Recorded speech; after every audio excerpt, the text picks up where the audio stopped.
Check, check, check, check, check.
All right, let's do this. Get the stream, Facebook, YouTube, and Twitch. Like, follow, and subscribe while you're there. You can also listen to the show.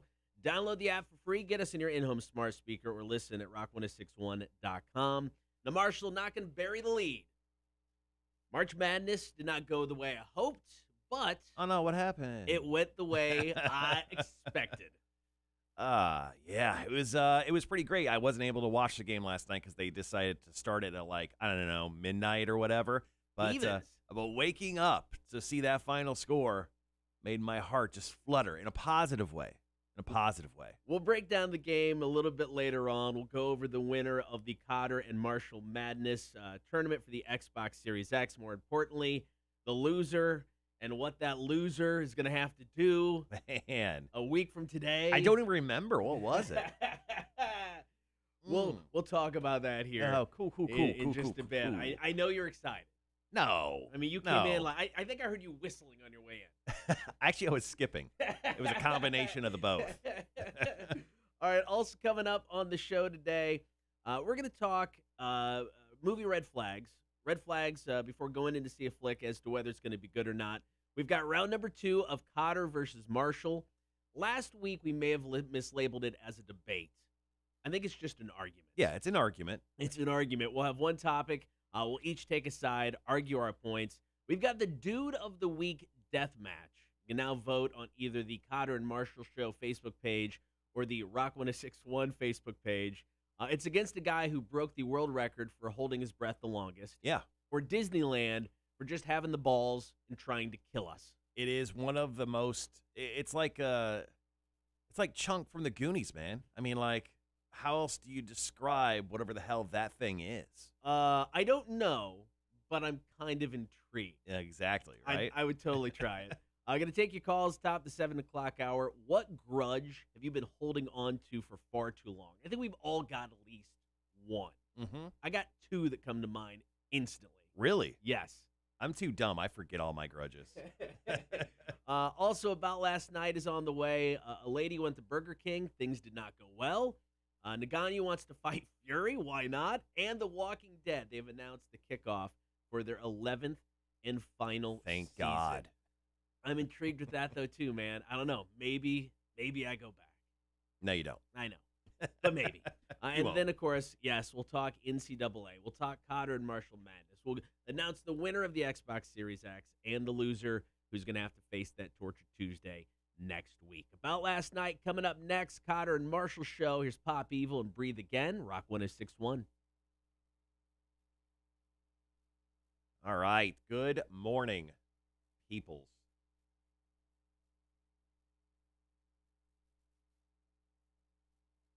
Sorry, just got one more share to do. Man, I went to bed last night. I texted you after checking the initial score for the game. Cried myself to sleep. But you know what? Maybe I need tears every night because I slept damn well again. So, Cool. the thought of impending Torture Tuesday doom did not prevent me from sleeping. I was wondering that. I wasn't. Nope, slept like a baby. And now, so when my wife and kid, they had both had spring break last week. So coming home, they were both home, so taking a nap. I felt bad because, hey, I know you guys are home, so it's like I didn't take as good of naps or as many naps as I normally would. Man, wife being at work, kid is upstairs doing schoolwork. I fell asleep like at 4 o'clock, slept until 5:30. It was fantastic.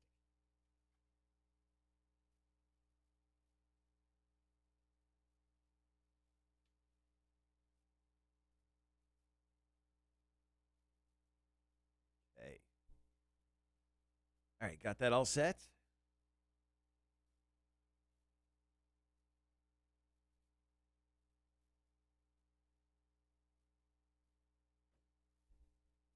All right, much better start for today than yesterday. Yesterday, all of our stuff wasn't working, especially on the online side, so that was kind of a cluster.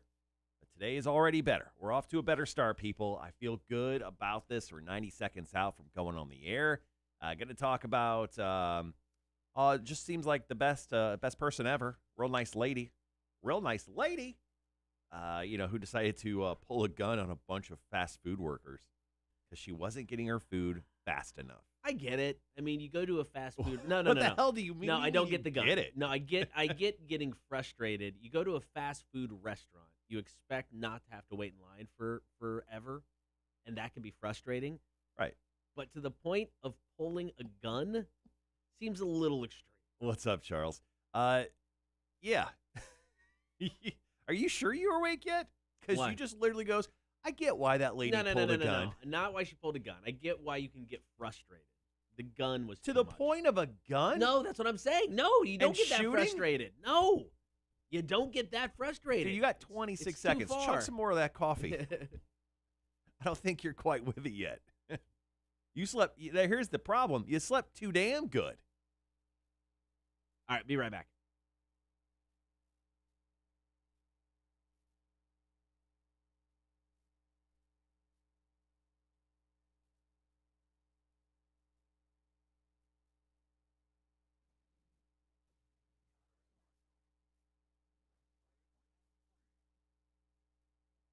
All right, good morning. Thank you for hanging out. Be sure to get the stream today, Facebook, YouTube, and Twitch. Like, follow, and subscribe while you're there. Let's fire it up. Story number one about last night. A woman at Burger King decided she wanted to have it her way or else. Now, I get getting frustrated. You go to a fast food drive-thru. You expect it to be fast. It's in the title. It's fast food. Sure. And there are times that you are stuck in line for way too long. Right. And you may get frustrated. Maybe you're going to tweet about it. I get it. This lady took it to an extreme, man. So she pulls up to the window, gets out of her car, gets in an argument with the employees who are probably making minimum wage. Would you call that argument a beef? Huh? Would you call it a beef? Flame broiled beef. She decides to pull a gun on the employees, stick it through the drive-thru window, and then she started firing. ring. Yeah, she popped a couple caps real quick just to lay down dominance. She's a pure alpha. No big deal. No big deal. Yeah, no big deal. Well, she jumped back into the car, took off. Now they haven't made any arrests yet. According to the cops, the suspect got back into her car, sped off with a man behind the wheel. No arrests have been made. Crime Stoppers, Jesus, is offering a reward of up to $1,000 for info leading to an arrest. I think this one, just because of the national attention it's getting, probably should be more than $1,000. Agreed. And I'm surprised they haven't found this person yet, because she stared right at the surveillance camera before pulling the trigger. Her face is everywhere. More importantly, I mean, throw me some Burger King. Give me $1,000 in them onion rings, because let's face it, they're the best thing at Burger King. I know. I'm a fan of a Whopper, man. I think it's the best. I still don't understand. The best fast food sandwich, chain-wise, like major chain-wise, that you can get. Okay, I'm not going to say anything bad about Burger King just in case they advertise, but let's just say their onion rings are the best thing I personally think on the menu. And I'm not going to say anything else about Burger King, just in case. Just in case the Wop Wop comes towards us and throws us some cash. But I'm just saying, man, this story is crazy just because this lady is crazy. Yeah, well, yeah, and like I said, I mean, you get stuck in some fast food lines way too long sometimes. I mean, it's like you got the 2 windows now, and you've got 2 lanes. I mean, if you go to Chick-fil-A, you could be waiting 45 minutes. Right. I mean, it's just stupid. No one's pulling guns on them. Nobody's pulling a gun. You know why? It's their pleasure. Nice. It's their pleasure. They're too nice. It's a damn pleasure to give you something. You can't. Yeah, you'd pull a gun, and they'd be like, "Our pleasure." Don't worry about it. Hold on. Our pleasure. Yeah. Stupid. All right, coming up next, we got to talk Ngannou and Fury. Could this fight happen? I hope so. And could it be one of the biggest things on pay-per-view in years? I think so. Possibly. I think it'd be monstrous. Yeah. Got it coming up. More about last night. Kotter and Marshall Show. Rock 106.1.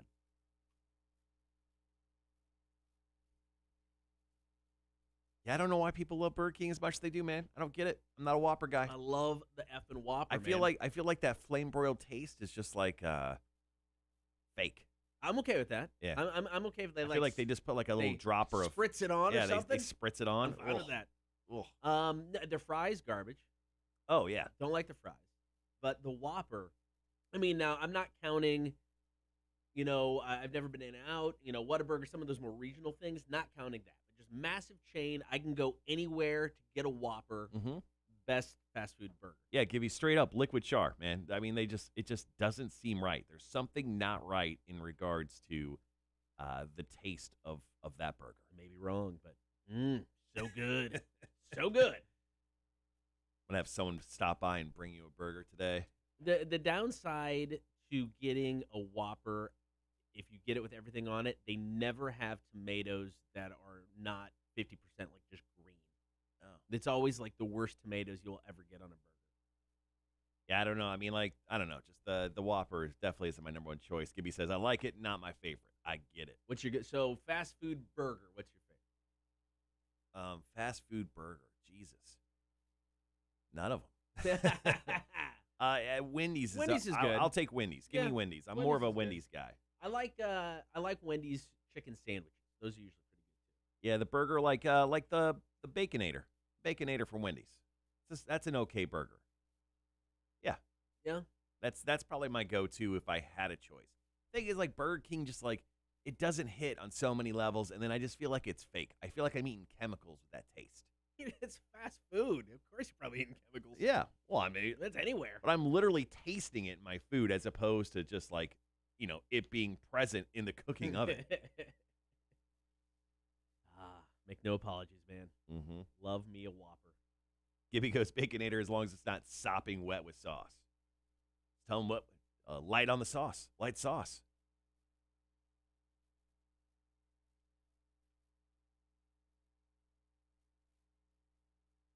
All right, yeah. Next up, we'll talk about Francis Ngannou. He is dead serious, according to this TMZ report about fighting Tyson Fury.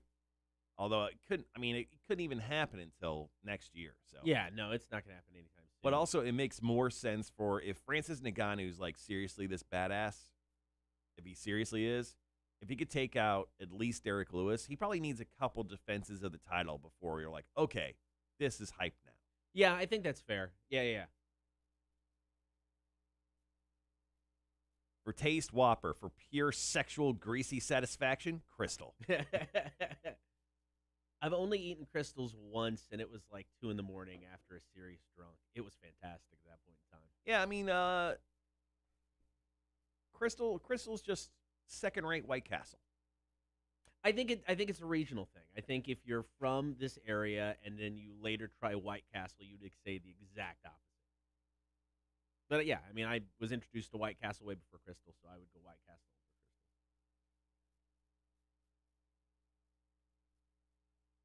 Here's a generally asked question. Does White Castle own Crystal? In 2012, as the company celebrated its 80th birthday, the Crystal chain was sold and is now owned by Agnone Capital Group. No idea.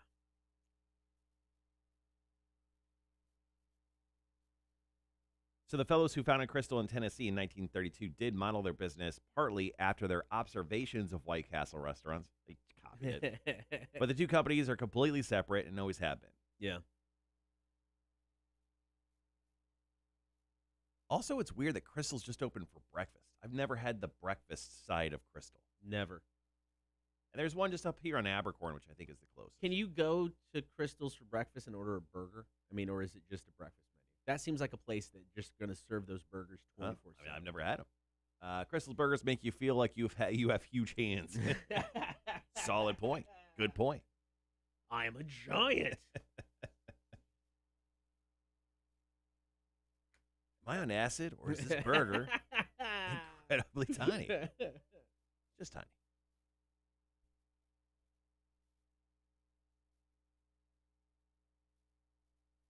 Man, I don't know, man. My allergies bothering me this morning. I woke up, half my face couldn't breathe. I took drugs in Flonase. Yeah. I took drugs before I even left the house. Damn. Pre-gaming. Yeah, I pre-gamed drugs this time, guys. I'm still thinking I may go hit some more drugs.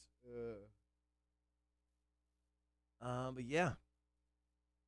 Now, give me Wendy's one when it comes to burgers. Give me Wendy's one. Is McDonald's anywhere close to this list? Their quarter pounder is the closest thing to a burger you're going to get. Yeah, it's true. Big Mac. Everyone's high on the Big Mac. I don't know. I guess give me Burger King 2. McDonald's 3. Yeah. That's the power rankings of my burgers. Is there a 4 even out there? That's what I'm trying to think. When it comes to mass fast food? Hardee's. The Hardee's Frisco burger is my go-to. There's like 1.5 Hardee's like in a 90-mile radius of Savannah. I know. So I didn't even count it, man. There used to be one when I first moved here. There was one on Wilmington Island, which is now the Kroger gas station. Oh. There was one right there, and I'm like, oh, because I hadn't had a Frisco burger in years. So good. There's a Hardee's in Pooler, and then there's a Hardee's on 95 and 204. Right. I drive by it all the time. Now, I've stopped by that one twice, and I've gotten the worst service I've ever gotten. Oh, I remember this story. I didn't pull a gun. Yeah, no, it's a good call. Maybe I should have. But yeah, I seriously. Gibby says Hardee's, bingo, Cotter. I don't know. Actually, Hardee's could change my mind, but I haven't been to a Hardee's in forever. So Yeah.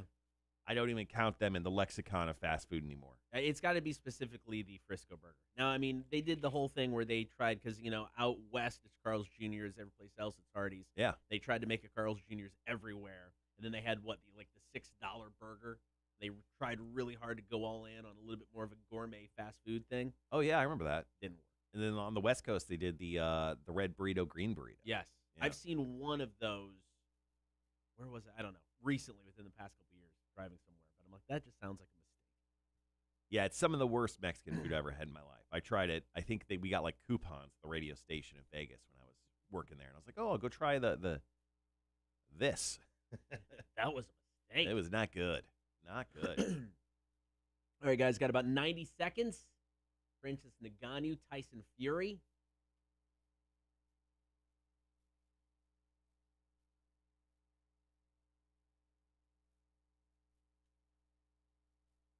All right. I spent an hour and a half at the DMV yesterday. An hour and 30 minutes. Yeah, you texted, man. That just sounds miserable. All work related, right? Yeah. Okay. Yeah. Yeah, that just sucks. For an item of action that, it was, yeah, that's not good. That's not good. I will say one thing Georgia's got over Illinois and Nebraska is getting a tag, getting your sticker super easy. I mean, now you can do it all by mail, but back in the day, anytime you went to Illinois or DMV in Nebraska, you waited forever just to get your tag. Having a separate tag off is genius, but DMV, man, still brutal. Yeah, it's just hell. It's hell. There was like 15 people in line yesterday. Maybe that's a call-in topic for the future. The worst place to have to be stuck in a line. All right, guys, be right back.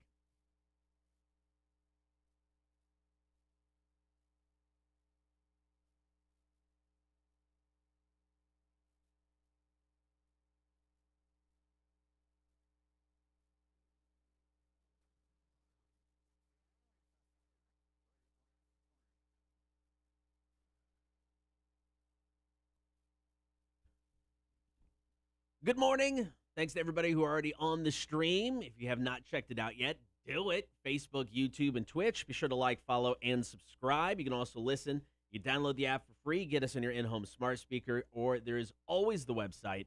That is rock1061.com. Story number 2 for About Last Night. Francis Ngannou. He is the new UFC heavyweight champion, and he's already setting his sights to the boxing ring. He did an interview with TMZ Sports. Now, they asked him if he'd like to fight Mike Tyson because Mike Tyson, Holyfield, once again, not happening. No, it's supposed to happen in Miami, like over Memorial Day weekend. Not happening. It's not happening again. Tyson came out and said, oh, no, it's still happening. And then his people are like, no, dude, it's not. Everything fell apart.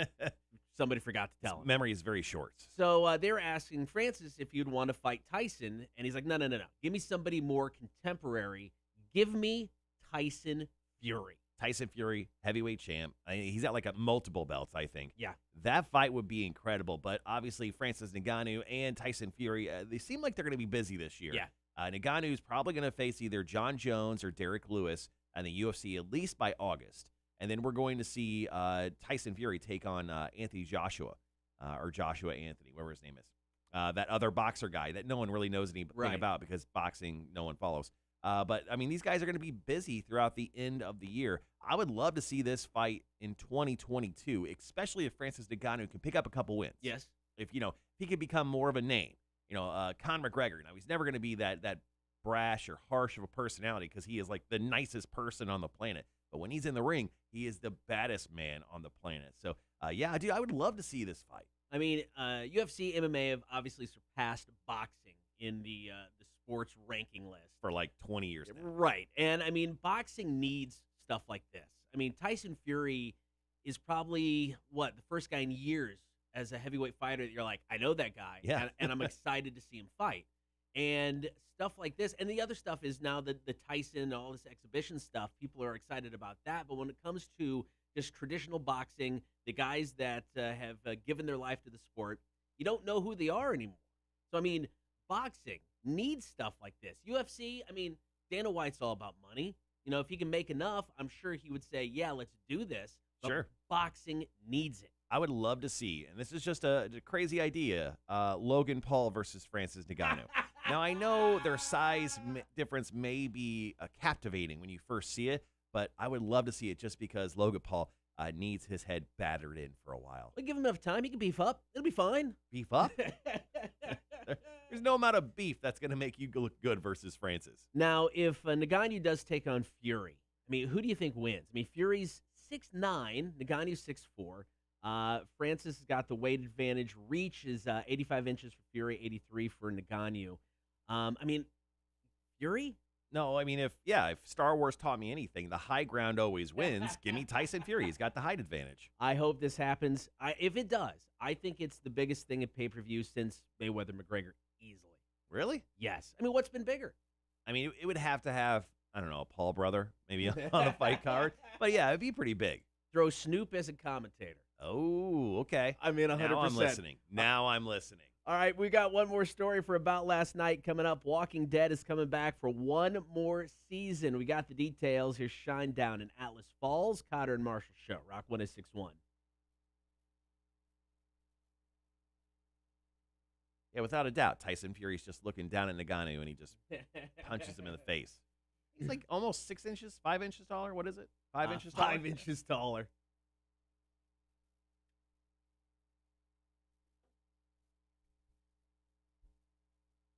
I mean, when it comes to straight up muscle, like Nagano has him. He just looks like a beast.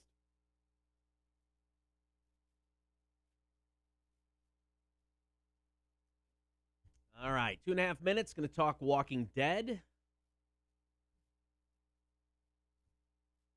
After that, we're going to talk NCAA, our Xbox winner, Torture Tuesday.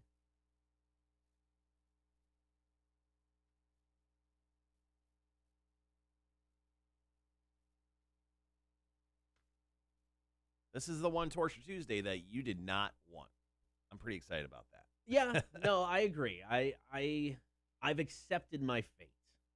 Yeah, almost too easily. It bothers me that you don't have a bigger issue with this. Well, I'll explain. I thought about it because, like I said, I went to bed last night, and before I went to bed, I checked the score. It was 9-0 to start, and then I sent you a text. What was the score when I sent you the text? 13-4. And I think I finally went to bed at 16-6. So yeah, I accepted it, and it reminded me of something, comparing it kind of to the Torture Tuesday. So I'll explain why I'm at peace with this, as much as peace I can be with it. So I just popped on TMZ real quick to see if anything was breaking or anything like that. The number one story, which was just posted, I don't know, a little while ago, a few hours ago. A 6-year-old boy claims he found a bullet in a hot Cheetos, all that in a bag of chips bag. Jesus. It looks like a spent bullet as well. It looks like it was shot. Okay. Interesting.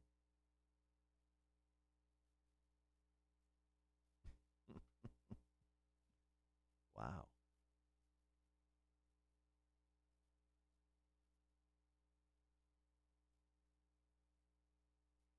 All right, guys, once again, thanks for hanging out this morning.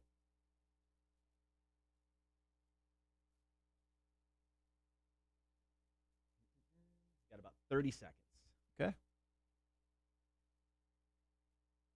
Like Kotter said, one more story, and then we'll announce our winners for Kotter and Marshall Madness. All right, guys, be right back.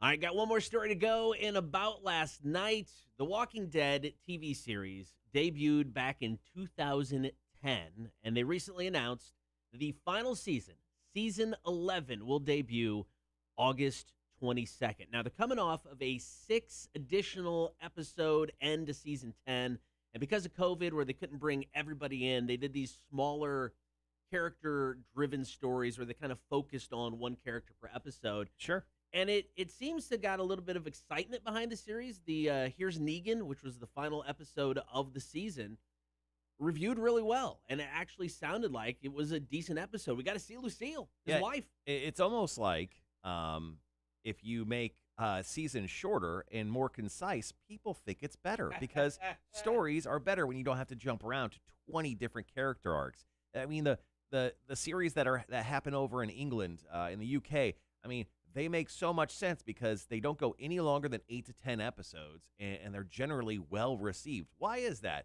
Oh, because the United States, we think, 24 episodes is good. And these giant, long, bloated seasons that lead to nowhere are obviously maddening to us because, well, they're 24 hours of television. It's too much to watch. That's why these smaller episodes, especially when short, concise ones with characters, just the way to go. And I agree, because, I mean, I think that's why we're in this golden age of television, thanks to streaming and all this, because you don't have to commit to the 24 episodes. You can have a 10-episode season. You can have an 8-episode season. Heck, you can have a 6-episode season.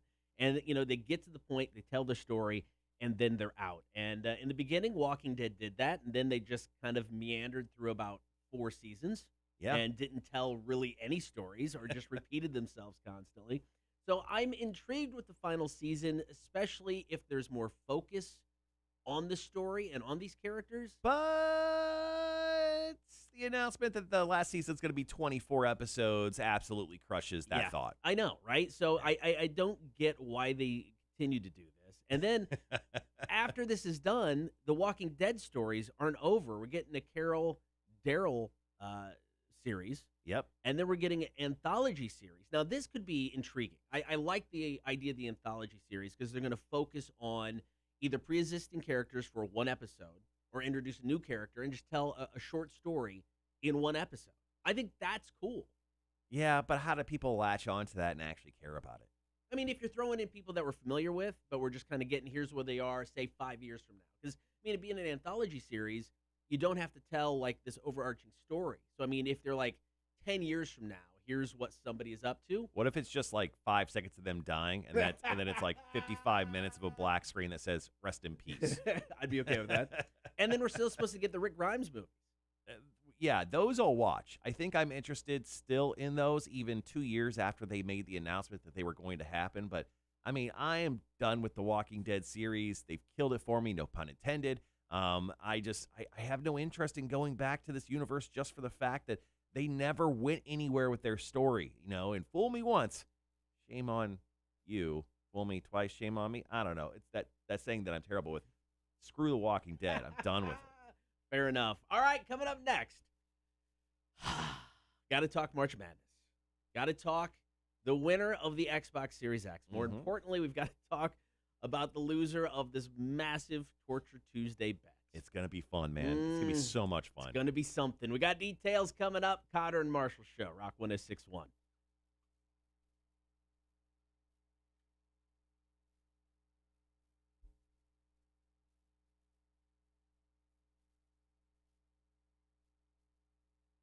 All right.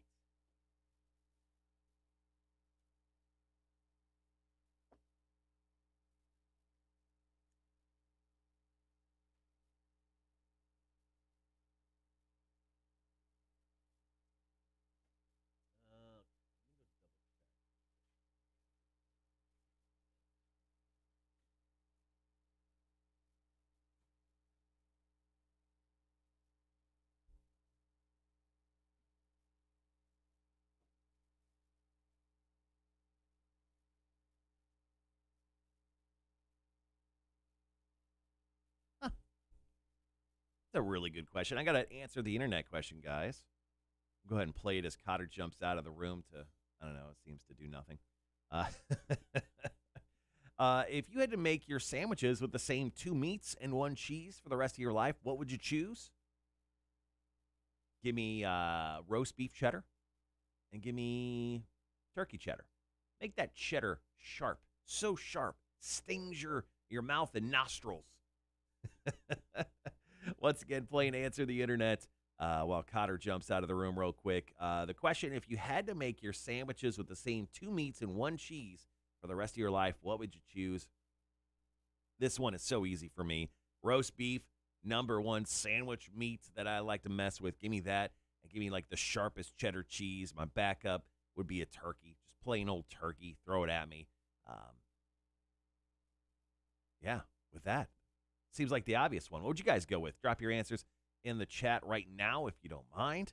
Like Cotter said, we're going to talk about the winners and losers of our NCAA championship bracket. We found out who won the Xbox Series X that we've been trying to give away here for the last few weeks with the tournament. Next hour, we'll take your phone calls, plus we'll announce our Dude of the Week. Excuse me. Also, sorry for being stuffy. I don't know. I was outside for like 5 seconds yesterday, and now my entire body is trying to reject my being of trying to talk normally.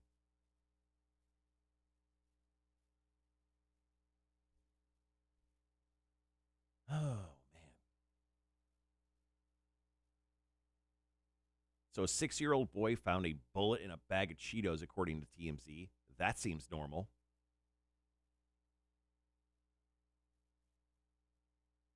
The kid's name is Bo Horn Weasel, not joking, of Elmo, Montana. He bought the bag of chips Saturday at a local convenience store, and his 6-year-old son broke it open Easter Sunday for a little spicy chow down. They were a bag of flaming hot Cheetos. We're told the boy found the bullet at the bottom of the bag after devouring the chips. The bullet appears to have hot Cheetos red coating on it. Bo scoffs at the doubters, saying a bullet didn't just drop out of the sky into the bag and didn't even get him started with people who think the thing is made up. Bo said he reached out to Frito-Lay on Facebook and also fired off an email. He claims it wasn't long before the company rep reached out, saying that they take the matter seriously and they're looking to look into more details about it. So the gentleman who bought this boy the bag of Flaming Hot Cheetos, Cotter, who just came back into the studio here, his name is Bo Horn Weasel of Elmo, Montana. Greatest name ever. Best name, and he's from Elmo. That's fantastic, too. We were asking the internet a question in regards to, while you were out as well, if you had to make your sandwiches with the same 2 meats and 1 cheese for the rest of your life, what would it be? Charles chose Underwood deviled ham, salami, and pepper jack. You're a monster, Charles. Jesus. Pastrami. Okay. It's a dry meat. I like it's a very dry meat. I like pastrami. Pastrami. Salami. It's like the same thing. That's different. And then I would go with Havarti cheese. Oof. What choices by you? Was not expecting that. Those are my choices. Those are some old man meats right there. You know? Pastrami and salami. Keep with the brand. Wow. A good pastrami sandwich, man. Oh, so good. But salami on top of it? Why not? Not even like, I just feel like they're so close.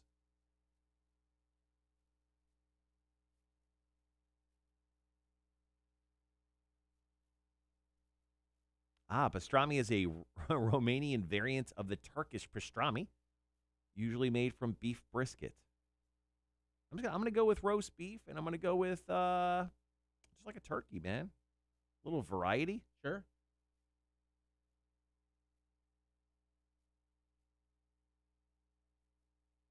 I just look at the meat salami, and I just get thirsty. That's fair.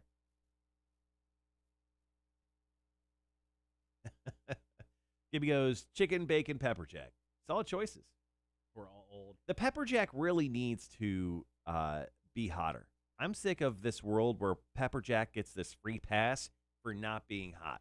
It's just basically you have flakes of pepper and cheese. It adds no heat to it. Yeah. It just, gets stuck in my teeth. Yeah, I'm upset at pepper jack just because I feel like it's essentially at this point it's false advertising. Even Ben's, because they had that ghost pepper cheese. Remember that?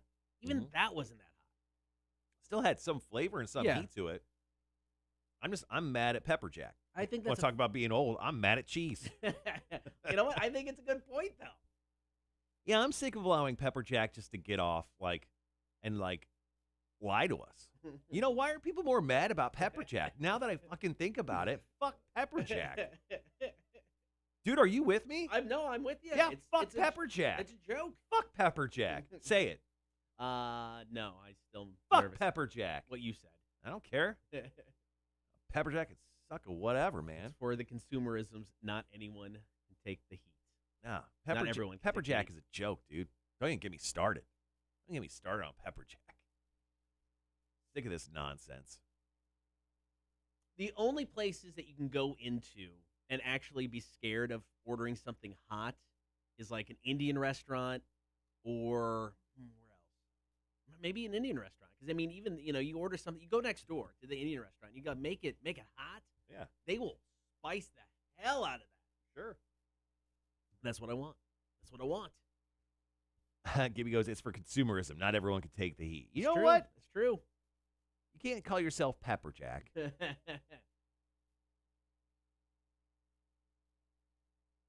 give me nothing. It's nonsense.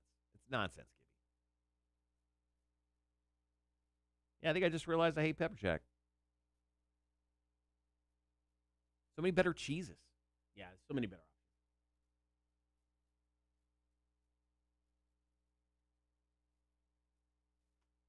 All right, got about 90 seconds. We'll talk March Madness, Kotter and Marshall Madness, Torture Tuesday. So much going on.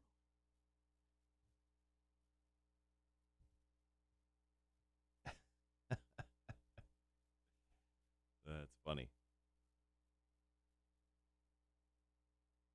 So our buddy Chris Wagner, who had 2 brackets in the top 5 at one point during the tournament, he put in 3, and I just looked at the very bottom list. His 3rd bracket is the last bracket. Oh.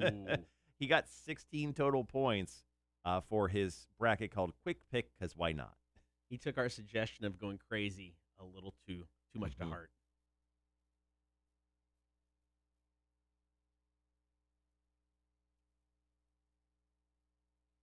I finished in like the top 3rd. Pretty good, or just outside of it. Yeah. Yeah. There was 123, so yeah, 40.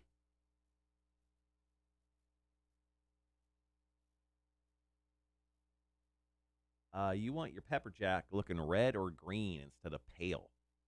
Huh. Time for me to check.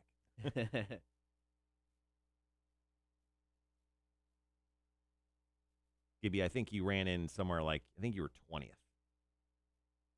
All right, guys, we'll be right back.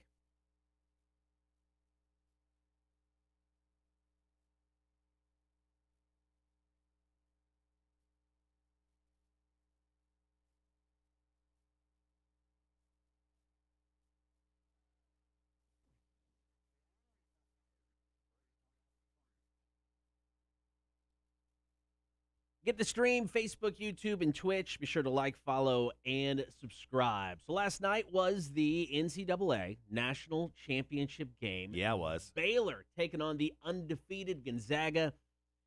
Gonzaga couldn't become the first school since 1976 to have the perfect season. They got blown out last night. Were they exhausted from that UCLA game on Saturday night? What'd I say? What did I say? They killed themselves in that game. They had nothing left in the tank. Dude, Baylor came out real quick and put it down on them. I mean, at one point it was like 13-4, so to start the game off, I think that's when you texted me and you said, dude, this is not looking good. I'm going to bed. And yeah, it kind of turned out that way. Yeah, I looked at the score right before bed. It was 9-0 at the start. Mm-hmm. And then I'm like, I can't go to bed yet. I mean, I got to wait until they come back a little bit. I texted you somewhere in there, and then I finally went to sleep at 16-6. They made a run toward the end of the first half. I think got it within almost 10 points, maybe a little under 10 points with Gonzaga. And that was it, man. Baylor absolutely dominated that game. Now, yesterday, I'm pretty sure when we picked scores, I said either 85-70 or 87-70 for Gonzaga. I almost nailed it just backwards. It was 86-70. Yeah, it was an ugly game. I mean, they literally kicked ass. They took names, and the name was Gonzaga. I mean, the Bulldogs. It was an ugly showing. But Kotter, let's get to it. Let's talk about the Xbox Series X winner first. So Sierra Excuse with a total score of 87 points with his bracket. Who the hell knows is our winner this year. Congratulations to Tim French. He's got his hands, not yet, but soon, on a brand new Xbox Series X. Second place at 83 points. So, I mean, a 4-point swing to win this thing, and which is actually really big because most everybody else was separated by 1 point. Yeah, I mean, it was definitely a tight bracket, but going all the way down. If you keep scrolling, Kotter, if you keep scrolling, you find my name. Coming in at 41st place, total score of 59 points. I'm not trying to say I did great, because I didn't. I kind of the top third, which I guess is something to shout to the heavens. I came in the top 33 percentile, but I did do just a bit better than you. Yeah, we went into this final game knowing that I needed Gonzaga to win. It didn't happen, so you beat me by 1 point. And I'll take that victory, Kotter. I'll take that victory. 59-58. Now, I've got to face the Torture Tuesday next week, and I'm at peace with this. Okay. Because prior to going to bed last night, I saw the score, and I knew I'm probably going to lose. And then it made me think of Quentin Tarantino. And here's why. You're going to chop your ear off? No. So when he was filming Pulp Fiction, he was originally going to play the Eric Stoltz character, which is John Travolta's drug dealer. Sure. But then he was like, I can't do that because I want to be behind the camera of the scene where they give the insulin to Uma Thurman. He's Wait, like, are you going to get high before Torture Tuesday? Possibly. Okay. But he's like, that scene's going to be so epic, I need to be behind the camera. So I started thinking, would I love to see you suffer for this Torture Tuesday? Hell yes. Right. But this Torture Tuesday is going to be so epically, stupidly awesome. Okay. I'm actually okay having to suffer. You want to be the star of the show. I just think it's going to be fun. It's going to be dumb. I'm going to regret every minute of it. I'm getting electrocuted or shocked, which I never wanted to do. Right. But I'm going to make the most of it. And I think it's going to be fun. You know what? Bring it on. I am so ready. Okay. All right. You say this at this moment. We're currently 7 days out from probably the worst Torture Tuesday we've ever done. Kendo stick, shock collar, and then peppers. And there's 10. There's 10 chances. Now, you could make a basket, but let's face it. Max, you're making 2. So Max. Here's the layout of the Torture Tuesday. We're going to have the Nerf basketball hoop on the door. We're going to take 10 shots blindfolded, or I'm going to take 10 shots blindfolded at this basket. If I make one, I don't get that torture. Right. But for every one I miss, which will most likely be all of them, I get an instant torture of either eating a pepper, getting shocked, or getting hit with a kendo stick. From a masked gentleman called Voodoo Jack. Now, if I make one, but since I'm blindfolded and can't see it, and you guys make me suffer a torture anyway, right? Will there be repercussions to you and or Voodoo Jack for following through with an illegal torture? No. What? I mean, prove it. We're going to have it on video. I want it all on video. All right. I mean, that sounds logical. But will there be repercussions? I mean, I don't know, Kotter. I don't know. I'm not the Torture Tuesday police. I'm just part of the Torture Tuesday crew. Okay? So it goes down a week from today. You know what? Bring it on. Bring it on. Well, I'm ready. The false confidence is incredible right now. It's oozing from your pores with like the stink lines like Charlie Brown right now. I can't wait. All right. Once again, congratulations to Tim French. He is the winner of the Xbox Series X. Coming up top of the hour, we're going to take your calls, comments, and text at 800-394-1061. What grudge have you been holding on to for far too long? Hit us up now, 800-394-1061. Kotter and Marshall Show, Rock 1061. I mean, I got that newfound grudge versus pepper jack cheese. That's true. Yeah. So, I mean, I just started that. I feel good about it. That's new. It's a new grudge. I mean, yeah, I guess we could find some new ones. I bet you I got some. I am going to take a little bathroom break here, so I will toss it to you.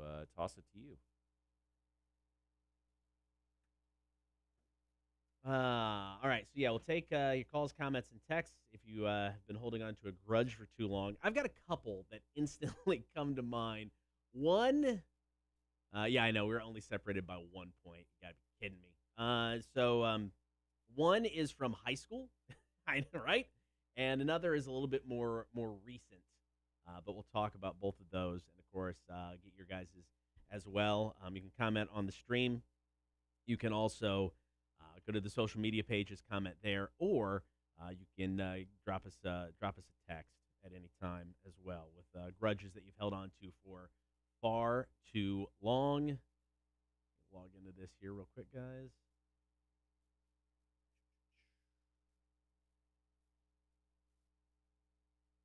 All right, there we go.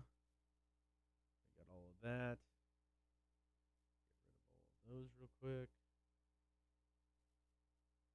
All right, done and done. All right, so, yeah, we'll get to that top of the 7 o'clock hour. Still got the Dude of the Week death match. Got our argument for today, Kotter versus Marshall. We'll tell you what that is, top of the 8 o'clock hour. I got trivia. Going to talk about movie Red Flags, and then Marshall's music news. So it's a full show.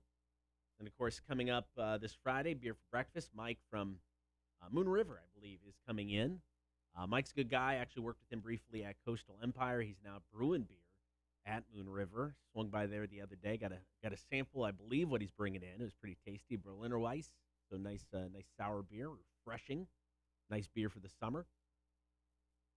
Okay, let's see where we're at. There we are. All right, yeah. So far, so good.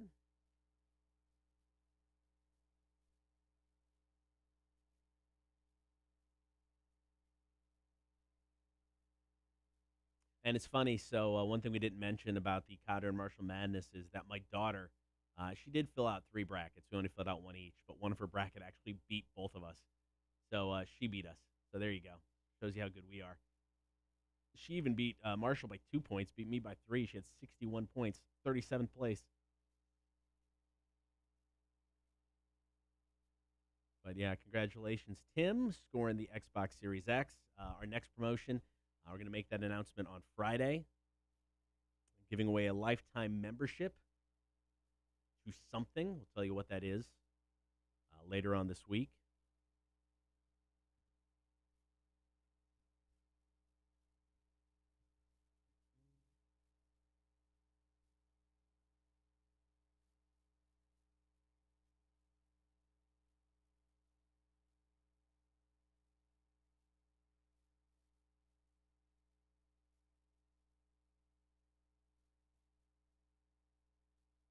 And there is something. All right, let's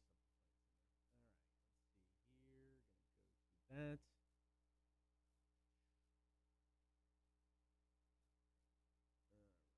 There we go. Okay. Man, Tuesday. Thank you guys for hanging out. Appreciate it. Early in the week. Okay. This Friday, driving to Kent State. Not overly excited about that. This weekend is also WrestleMania. I'm going to come dressed for WrestleMania on Friday. It'll be a thing, a sight to behold.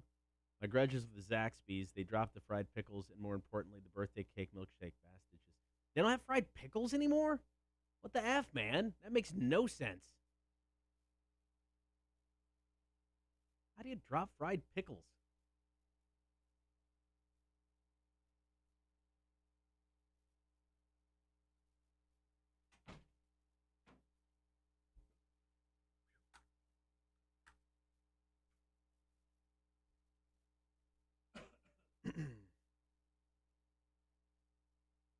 Seasonal now, not on the normal menu anymore. I'm joining your grudge, Gibby. I'm in with you. Bullshit.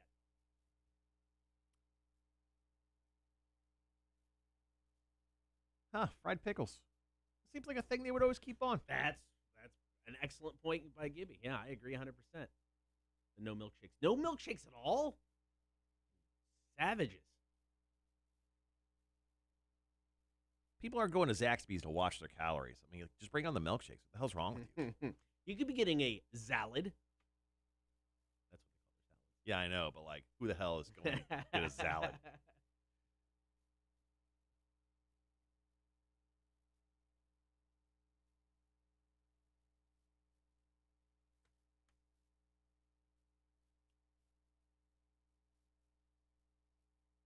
Bastages.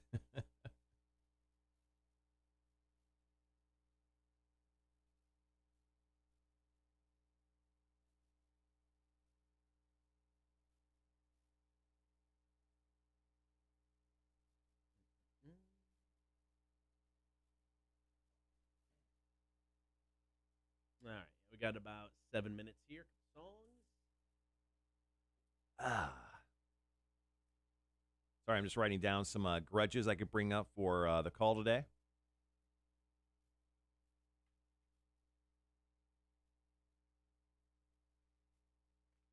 do you got going on today? What are you doing after the show? We've got the phone Morning, call. Dylan. Hey, Dylan. I got the phone call. We got to hop on. I'm going to go home, take a nap, take my dog to doggy daycare, come back, and I got trivia tonight. Oh, cool. Yeah, well, yeah, I got trivia too. So I guess I should remember that. Yeah, come back. I got to get some work done. I started working on some stuff for the Heritage. Got to finish that up. Got music all scheduled. So yeah, just work stuff. Nothing real exciting. I've got a phone call about the new websites and how to use those today at 3.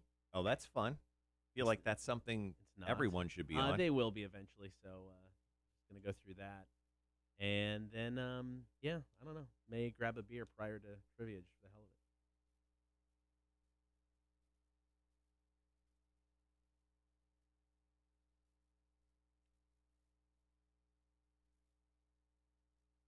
Our winner for Kotter and Marshall Madness, have they been reached out to? How did that work? Not yet. We'll have to reach out to him. So I'll get you his email. Okay. Hit him up today. What is the shirt today? Oh, the shirt today is Queens of the Stone Age. Once again, sorry, my camera is flipped. But yeah, this is just a badass Queens of the Stone Age shirt I picked up off of T Public. I wound up getting a bunch of T-shirts. Like I was talking about yesterday. I'm gonna break them out all this week. I have a Hall & Oates metal shirt. So good. That's really cool. So I'll have that sometime this week. I may keep it for Friday or something. But yeah, I realize like I mean, there's a point where like you look at your closet, you're like, I've worn all of this 1,000 times. Like there's some stuff that I don't know. I feel like after a while, like I just need to get rid of. Because if I don't get rid of it, I'm just going to keep wearing it until it literally has holes in it. Right. And I don't want to be that guy. So sure. I grabbed a garbage bag, and I think I grabbed like 15 T-shirts and like button-ups and stuff that I just never wear anymore. So got rid of some classics. But, I'm here to create some more. I like it. No, the Hall & Oates is by far my favorite. The Hall & Oates is a solid shirt. Yeah. Dylan says, 3 days till the Danny Black tour hits Savannah. Would love if you guys be down to interview Danny. Let me know. All right, man, we'll hit you up. Gibby says, my good shirts become work shirts after about 4 years. You get that? Yeah, I mean, I get on tangent with shirts. Just like I think most people probably just get on a tangent with shirts. Yeah. It's just like part of your like regular kind of routine. So, I had like a Southern Barrel shirt that I just loved. I just loved the shirt. I didn't really care what was on the shirt, but it was Southern Barrel. I just wore that too many times. So that one's out of the rotation. That one's going to the donation center. And a few others. But, yeah, and then I had to get some new ones. I had to wait to get the new ones before getting rid of the old ones.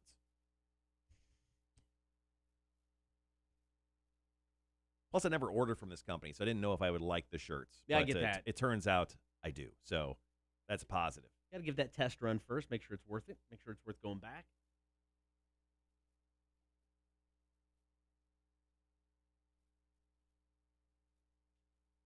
All right, so coming up after 7 o'clock, call, comments, and text. What grudge have you been holding on to for far too long?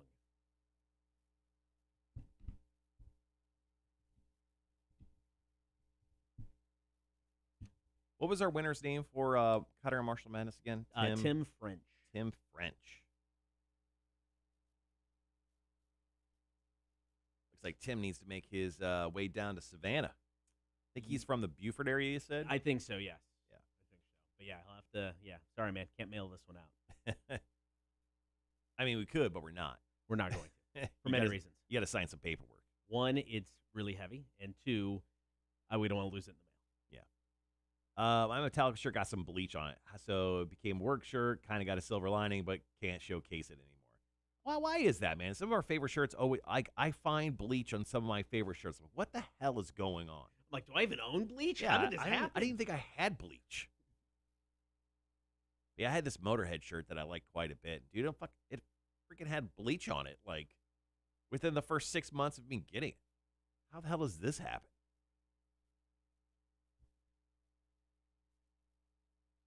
I'll share one of my stories right away for the thing, and then I'll hold on to one. Okay.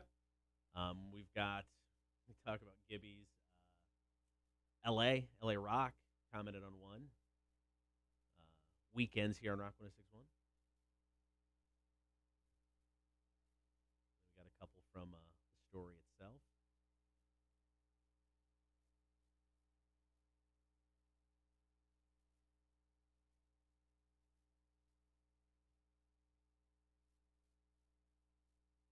Also got Dude of the Week Deathmatch still to get to. You can still vote. Kotter and Marshall page. Also, Rock 106.1 page on Facebook. Dude held his breath for a very long time against Disneyland because they're trying to kill us with a new version of the corn dog. With deliciousness. I would try it in a heartbeat, man. I'm telling you.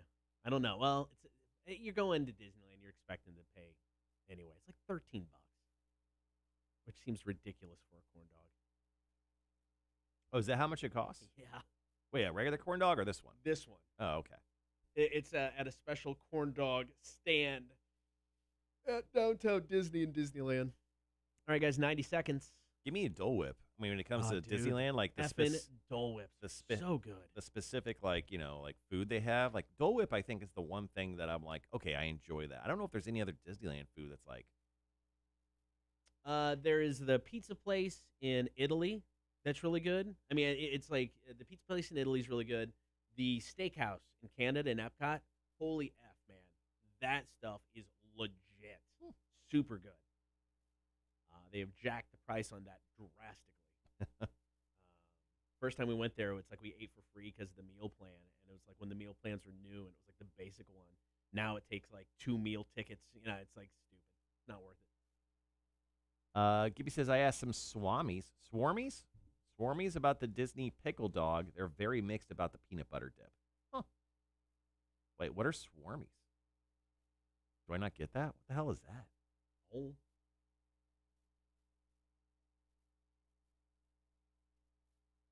Good old Swarmies.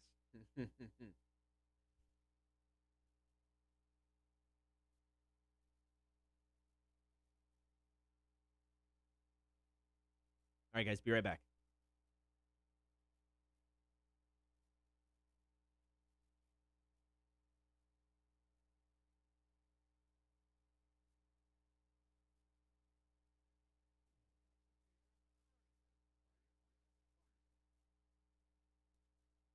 Thanks for hanging out this morning. Get the stream, Facebook, YouTube, and Twitch. Be sure to like, follow, and subscribe.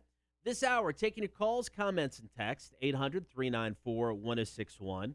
What grudge have you been holding on to for far too long? I mean, grudges are weird things, man. In the heat of the moment, you get upset at somebody, and then chances are, when it comes to the blame, it's a 50-50 thing, but you're always going to see it more on your side. No. And then you can just hold on to that grudge forever. I mean, yeah. and sometimes it's pointless, especially it's like you may never see this person ever again. But sure. You could still hold this against that person that if you did see him, you'd want to punch him in the face. Hey, man, I mean, some things never die. And this is just... grudges are great things in life because I think they're lessons for us. One, to never forget people who've done you wrong, and two, that those people suck. All right, so call, comment, and text 800-394-1061. What's a grudge that you've been holding on to for far too long, and why? Now, one of mine is kind of recent. It's against a former boss. And as a 40-year-old man, I realize, some of this is my own doing, but there's still that hatred or that animosity against this person. I've never had anybody just mess with my head like this person did. I mean, when it comes to the way they managed me, when it comes to manipulating me against other people in the building. Sure. So at one point in time, lack of a better word, I was the boss. Stopped being the boss because somebody else came in. And then she put me against this person constantly. Would say one thing to him, another thing to me. And then I got blamed for a lot of things that weren't my fault. I mean, you and we got called out for something with the riverfront. She thought we were doing things with the riverfront that benefited us. Sure. And it's like, yes, the riverfront's awesome. We get to go down there and do cool things. It's not like they're paying us on the side to go down there. I mean, it was just, I wish they did. I wish they did. Yeah. But it was a bunch of just weird things that mentally messed me up. I mean, for many different things. It hurt my confidence in a lot of different areas. And I don't know if I will ever be able to let that go. I never want to see this person again.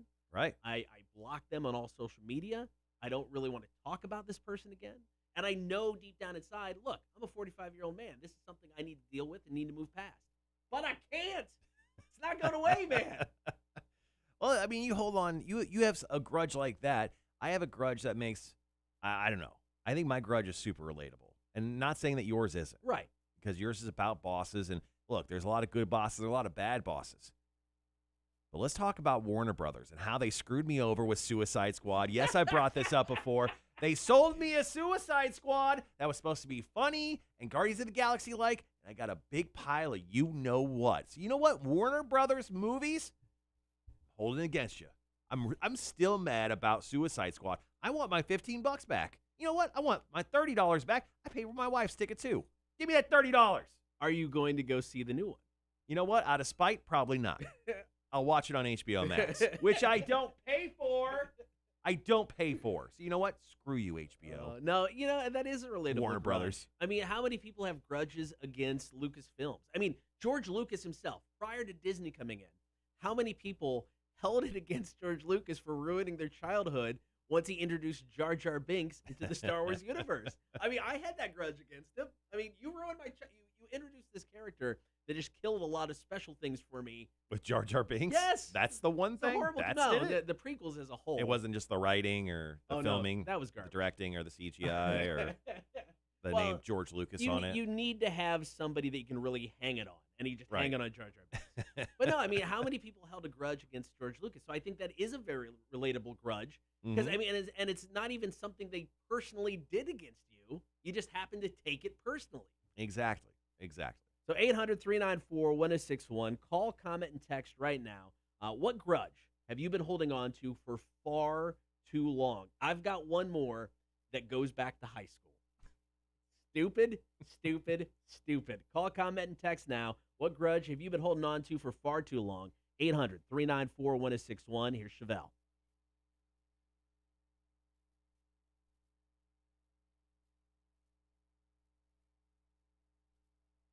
Rock 1061, hello? Yeah, what you got?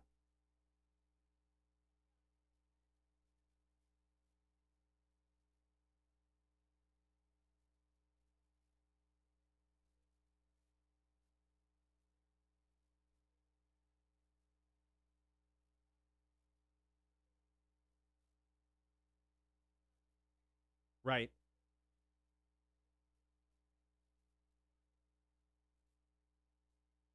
Right. Oh. How long has it been? That's been about 2 years now that I've been waiting for this. In fact, I haven't unblocked her on Facebook because I'm still waiting for my grandmother's moonstone ring. So, like, just at the hopes that like that she will give it back to me. I mean, I haven't blocked her because I'm waiting for the ring. I'm like, I want this back. It was like heirloom.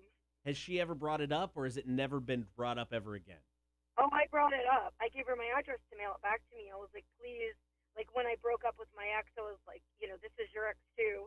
We now have a mutual problem with this person. Can you please send me back my ring?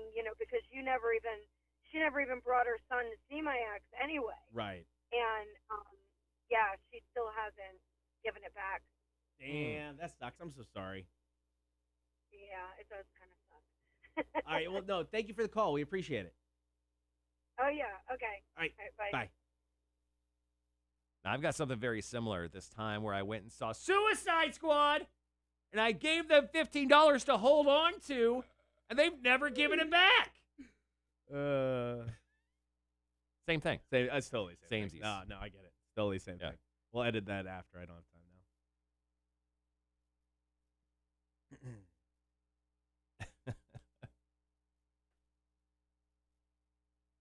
now. Gibby says, dang, we missed the first half. Yeah, sorry. I didn't have the button pushed.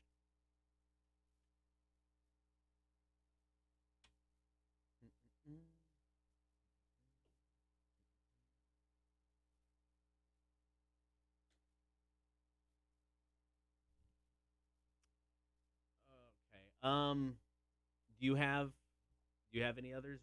Or? I have two. We have the LA Rocks one, and we have the Gibby one. Right. So we could bring all those up. Okay. What do you want to do? Let's see, because we'll hold on to the call. Excuse me. Mine could be a little long-winded. So we can hold on to the call in mine until the 3rd. If you have one of yours, and then we can go to the LA and Gibby. Yep.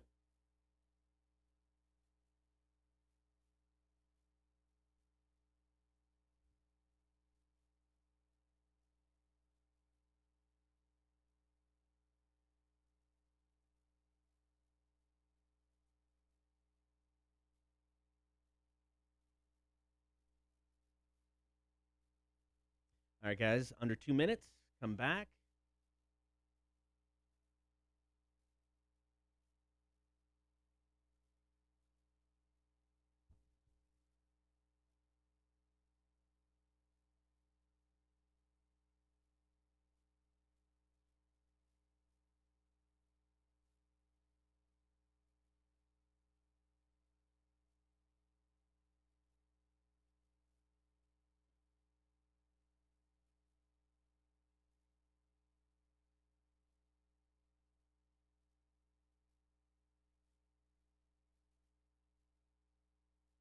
All right.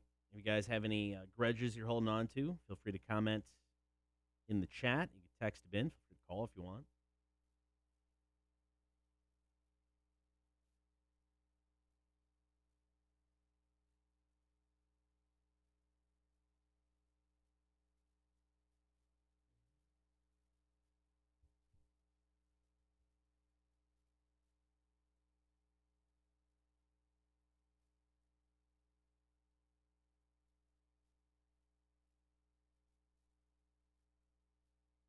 All right, got about 30 seconds.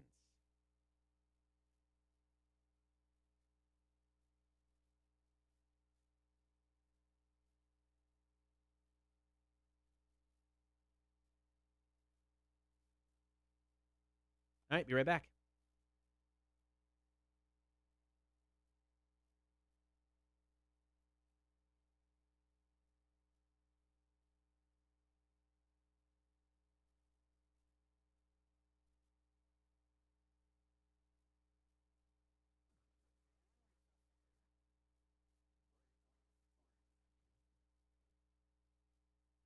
We are taking your calls, comments, and texts this morning, 800-394-1061. What grudge have you been holding on to for far too long? LA Rock, you can hear her weekends here on Rock 1061 every Saturday starting at noon. She said, I'm still mad that my cousin threw sand in my face when I was 4 years old. Mm-hmm. In fairness, I moved out of the state when I was 4, but still, never forget. I mean, I think that makes a lot of sense. I'm holding on to a couple grudges from my brothers and sisters. I'll share them here in a minute. Okay. But, like, there's still stuff, like, I just happen to remember while we were at break, and I was writing them down. I'm like, those mother. Wait a minute. That doesn't make sense because they're, mother. Same mother. Anyway, I hate those people. On the chat today, Gibby goes, my grudge is with Zaxby's. They dropped the fried pickles, and most importantly, the birthday cake milkshakes. I'm surprised you drop fried pickles. Now, he said they're seasonal, Yeah. so you can get them seasonally. That is a year-round menu item. Did you know that Zaxby's offer special menu items at different locations? Because I went to a Zaxby's in Atlanta. They had egg rolls, and I'm not joking. Like a Southwestern egg roll or a traditional egg No, roll? like a Chinese egg roll. Really? At Zaxby's. Figure that out. Questionable. What do you mean questionable? It's like we were talking earlier today about how Hardee's did burritos for a minute. It was a bad idea. All right, so call, comment, and text 800-394-1061. We'll get to more of yours coming up. We did get a call, and I got one that goes back to high school. I admit it, man. I've held on to this grudge way too long. But you know what? Not letting go. Not letting go. I'll tell you right now. All right. So we'll get to those next. Kotter and Marshall Show, Rock 1061. All right. Gibby goes, the egg roll was part of the Zensation salad? Salad? Too many damn Z's. Really? All right, I'm going to edit up this phone call, guys. Be right back.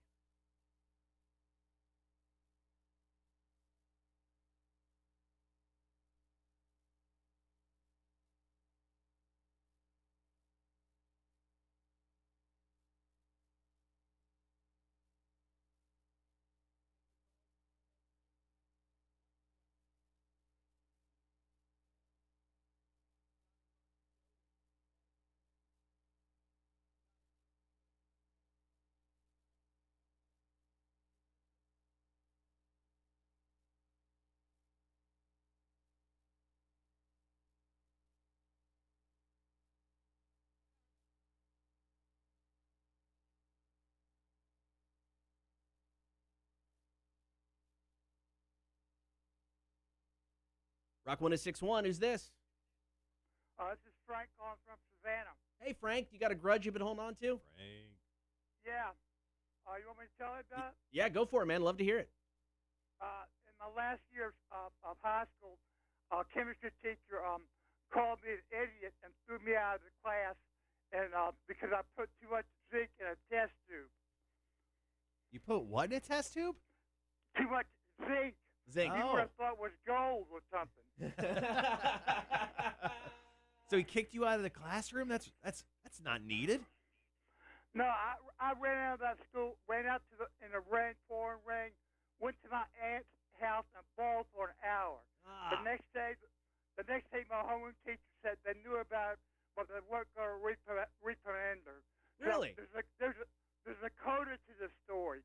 A couple of years later, I talked to this guy at work, and he says he knows her, and he tells me where she works. So I get an idea. I buy a aluminum meringue pie. I walk into her office and throw it right in her face in front of everybody. And then I ran out of there like a bat out of hell. What the hell? The really funny thing about it, when I ran across the park to my car, there were three students in the park. And, we saw it, and the secretary was going out of the window, stopping. They didn't do a thing. They just started applauding like it was some sort of damn hero or something. Dude, sometimes you just got to take matters into your own hands. Wow. Yeah, I wish I stood up for myself when it happened, but I'm glad I did it, but it didn't repair the original hurt. Yeah, no, I get that, man. Okay, that's what I did. I just had to get off my chest. No, okay? thank you for the call. Thanks, I appreciate it. See ya. Okay. Man, jeez. That's awesome. All right, now we'll be back.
All right, back on the stream.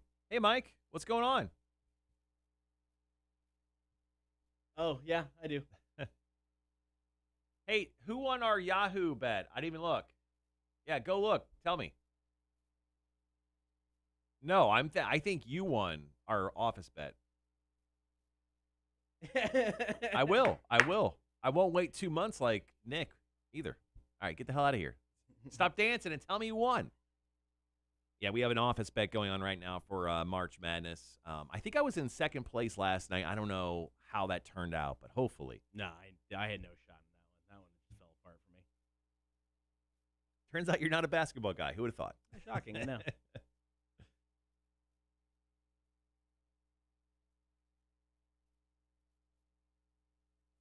All right, we're going to come back here in about 90 seconds. We're going to wrap up our talk about grudges.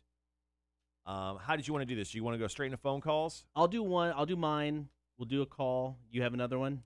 Yeah, I'll just bring up the stuff my brother and sister did to me as a kid, which I can hold on to as a grudge. Okay.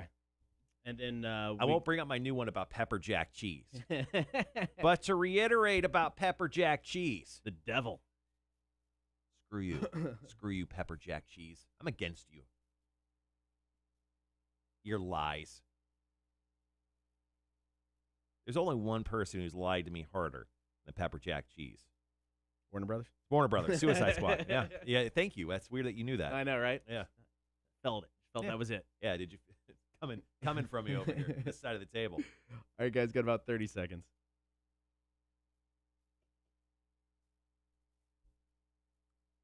I mean, there are pepper flakes in there. Yeah, but is there any heat? Is there any true heat? Does pepper jack have much flavor?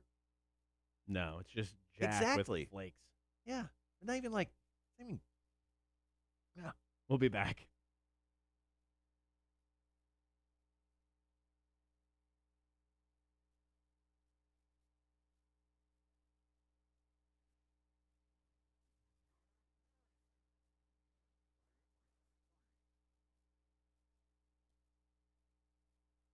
Be sure to check out the stream, Facebook, YouTube, and Twitch. Like, follow, and subscribe. We're taking your calls, comments, and text. 800-394-1061. What grudge have you been holding on to for far too long? I've had one since high school. So my best friend in high school had issues with his family, got kicked out of the house. Yep. Moved in to my place. Mm-hmm. We both worked at the same gas station convenience store. Right. And one New Year's Eve, he decided he was working the late shift. He was there until 1 o'clock or however long it was open. Well, he decided afterwards he'd go back up and rob the place. Oh, my God. So I go up. Inside job. So it's like I'm upstairs. He comes home after work. We talk for a little bit. He goes, I'm going to run out to my car. I'll be right back. He's gone for 45 minutes. Sure. Didn't think anything of it. I mean, the gas, it's a small town of 1,000 people. It's 2 minutes from my house. So I go into the place on New Year's Day, the next day, and there's cops there. There's police tape everywhere. And I'm like, what the heck's going on? It's like, we were robbed. Like, what? And somebody had basically propped the back door to where it looked like it was locked, but it wasn't. Mm-hmm. So he just snuck right back in after it was done. So for the next, I don't know, month or so, we knew he did it, but he wouldn't admit it. Who knew that he did it? Like everyone, or just you? I knew. So the next day, you wrap money in the paper wraps when you go to the bank, get it from the bank. They're in my garbage can in my bedroom. The very next day, he comes home after going shopping. Did you take some? It was just the wraps. The money was gone. Oh, okay. And he has like a brand new pair of Nike Air Jordans. I'm like, how are you afford? I mean, what are you doing, man? Yeah, worst criminal ever. So the cops have me go down to the police station. They ask me a bunch of questions. I'm like, look, and they never asked me who I thought did it. So I'm just like, I don't want to rat him out. He's Sure. my buddy. You know why? Snitches get stitches. Finally, we had to go take lie detector tests. And my boss said, we're sending you, we know it was this guy, but we're going to send you as well, just, so he doesn't think anything. And I'm like, really? A lie detector is one of the worst things I've ever sat through. I mean, because you feel guilty for everything. You question everything you say. So then afterwards, I got to go back to the police station. And because at the lie detector test, they asked me what happened. How do you think it went down? So Sure. I told them everything. They asked. I wasn't going to lie. Go back to the police station afterwards. The cop is ticked. Why didn't you tell me? Why'd you keep it a secret? Why didn't you tell me? I can't protect you now. I'm like, can't protect me from what? I didn't do anything. So, I mean, I was like, I've never forgiven this guy. Yeah. Because I'm like, my family allowed you to live at our house. Did you kick him out of the house? Yeah, he left. We're like, done, gone, see ya. So, well, I mean, he's so rich anyway. He probably got a better place. But, I mean, it was such a ridiculous thing, and it's such a weird thing to go through as a senior in high school. You know, the lie detector test, dealing with the cops. Is that why you're always so filled with anxiety and acting like things are falling apart? It could possibly be your fault. Maybe. Is this I blame the lie detector test. Wow, this guy really screwed you up. All right, we did get a call from Frank, and sometimes, well, you just got to take matters into your own hands if you want to take revenge on your grudge. Give me 1 second. Sorry about that. So we're pushing buttons here. I'm sorry. It's the button game. We're not exactly doing very well in it, but don't you worry. All right, here we go. Here's Frank. There it is.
The really funny thing about it, when I ran across the park to my car, there were three students in the park. And, we saw it, and the secretary was going out of the window, stopping.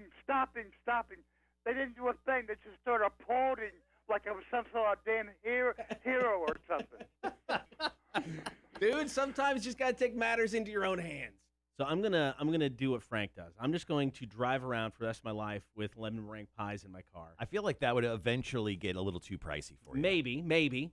And if I ever run into either the two people that I'm holding grudges against, right, I'll just smack them across the face with the pie, okay, and maybe I'll feel better. I'm surprised there was no repercussions for smacking a random person at that point, because I'm guessing the teacher probably didn't remember Frank. Maybe. And he just walks in. He's like, Samantha? She's like, yeah, pie. And then he just bounces.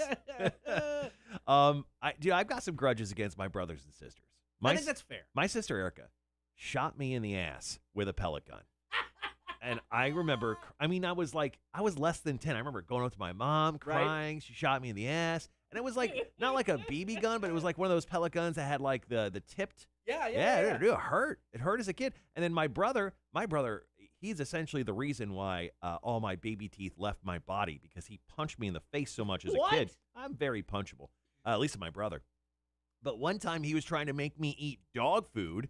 And he smashed dog food in my mouth as a child so hard that he knocked out like 2 of my baby teeth. Oh, so it was a twofer for him. And then everyone had a good laugh in my house about it. Like everyone. So you know what? I hold that against my brother. Both my brother and sister I hold grudges against. Yeah, a family that fights together, comes together. All right, if you have any grudges that you've been holding on to for far too long, you can continue to comment in the chat. Also text them to us, 800-394-1061. We got to get to the Dude of the Week death match. We'll do that next. Here's Aaron Jones, and Take Me Away, Rock 1061. Yeah, we didn't have any hotkeys, so I didn't have the button pushed or, switch that over. That was my bad. My bad. Yeah, I'm wondering if there's a way where we can get... I got to figure out if there's a default that we can leave that as the default. My brother put me in the dryer when I was a kid. On top of that, he turned it on. Oh, Jesus. I hope that's real. I wonder if there's a way where, if for some reason you don't have like audio turned on for the stream, that I could turn on my side or something, other than me peeking over and looking. I wonder if there's something. There probably won't be. I mean, ask Tim. Yeah. Maybe there is something. That's a normal Big Brother thing with the dryer.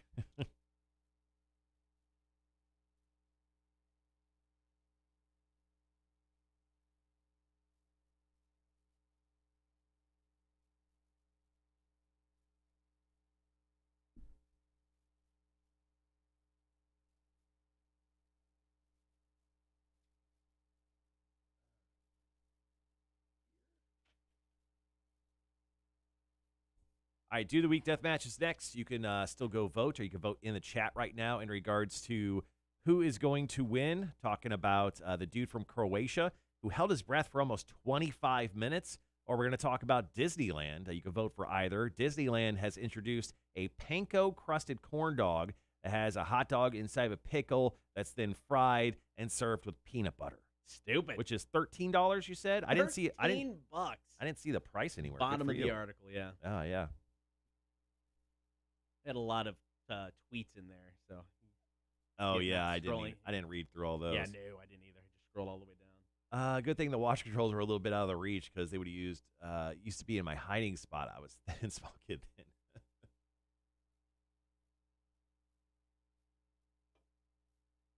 And although I didn't bring it up on the air, yeah, Andy Dalton signing to the Bears is grudge worthy. It's just too new.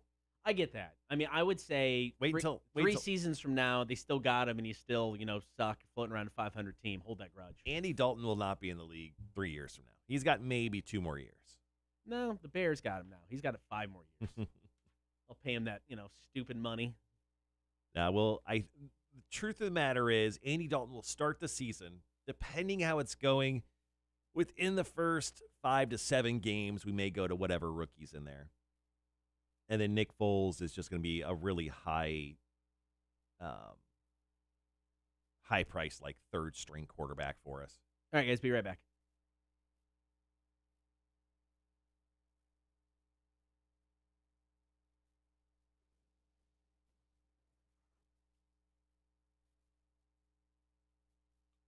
Be sure to get that stream, Facebook, YouTube, and Twitch. Like, follow, and subscribe. You can also listen, download the app for free.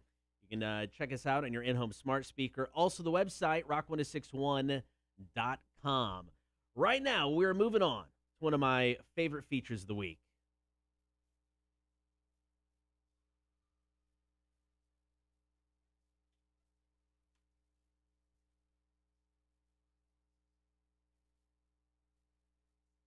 So, challenger number 1 for this week, 54-year-old Budimir Buda Sabat. He is of Croatia, and he recently broke the Guinness World Record for holding your breath the longest. He remained underwater for 24 minutes and 33 seconds. That's insane. That's stupid. I can hold my breath for 45 seconds, max. I don't know if I can go that long. Now, he broke his own personal record. He set in 2018 of 24 minutes, 18 seconds. But for whatever reason, Guinness didn't certify that. So their world record that he crushed was 11 minutes, 35 seconds. Mm-hmm. I mean, he doubled that. Yeah. Once again, not a math guy, but that's a lot more. All right, so Budimir is taking on Disneyland. That's right, Disneyland, for having the balls to add a panko-crusted corn dog with a hot dog inside of a pickle served with a side of peanut butter. Taking our money is not enough. They now just want to take our lives via a heart attack. All right, so you can vote for one of those right now. You can vote on the Facebook pages of Rock 1061 or the Kotter and Marshall Show. Or if you're watching the live stream today, you can also just drop your vote in the comments. And here in just a little bit, we are going to officially name our Dude of the Week. It is the Kotter and Marshall Show, Rock 1061.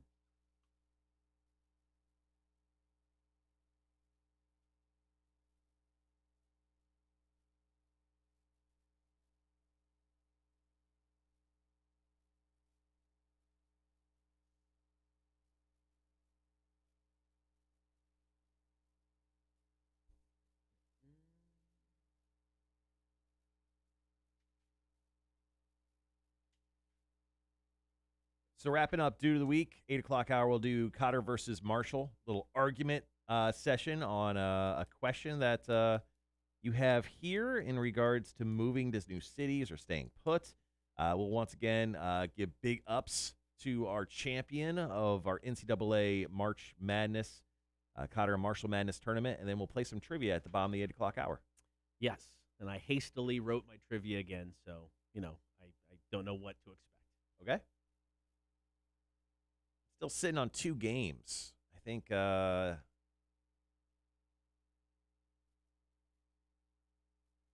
you've only been chosen like once or twice in the last week.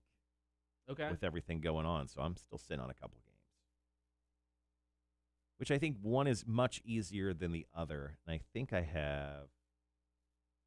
Oh, I closed that down. Hold on. Let me see if it's this.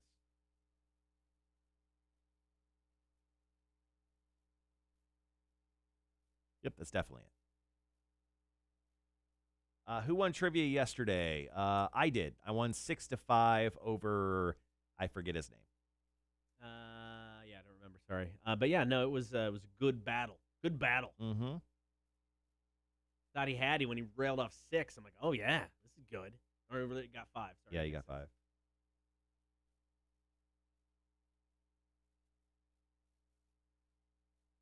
Gibby, I'm guessing you got that sleep you wanted yesterday. Screw math. I'm successful still, so joke's on her.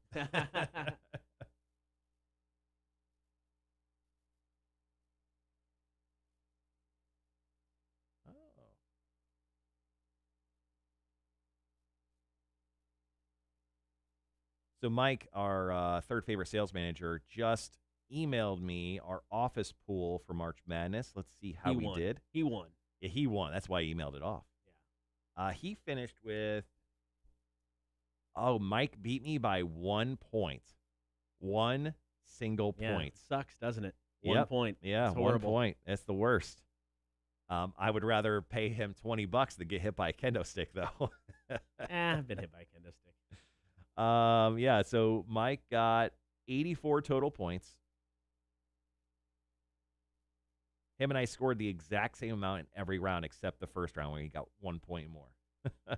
Our boss, Aaron, he actually, let's see, he got 3rd place. He tied with me 83 points, but for some reason There's probably a tiebreaker in there somewhere. Yeah, tiebreaker.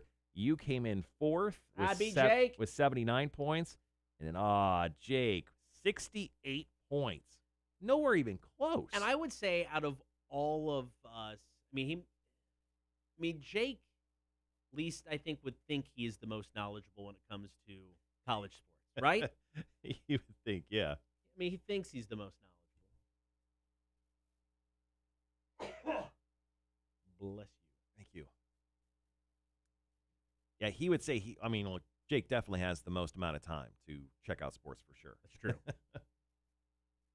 Thank you, Gibby. Thank you for blessing me.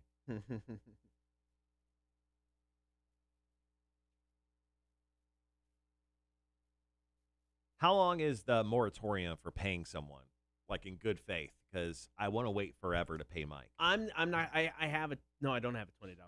I can't pay him today anyway. He is my 3rd favorite sales manager. Yeah. So how long do we wait to pay him? Yeah, I don't know. Like a week? Like think within that's 7 fair. days? Yeah, I think that's fair. Yeah. If you lose a bet, you should pay within 7 days. After that, this doesn't look good. Agree. Well, I would say for most people, but he's in sales, so I don't know. So I won a bet earlier this year on a Super Bowl, and I had our front desk guy, Nick, pay me the money he owed me last week. He waited almost 2 months to pay me. That's way too long. Agreed. Agreed. It happens. Had to wait till his change jar got filled up enough to hit the $20. I got change. All right, we've got about 4 minutes. Going to play the new Seether tune, Bruised and Bloodied. We'll come back, announce our Due to the Week Deathmatch winner. Top of the 8 o'clock hour, got our argument, Kotter versus Marshall. I like today's topic. Both of us coming from a small town. Now, I guess we got to clarify, because it would be something to do with, the town you were born in. Neither of us were born in the towns we grew up in. So are we being literal with this, with the town you were born in, or the town we grew up in? Town you grew up in. Okay. You could just change it to grew up in. Yeah.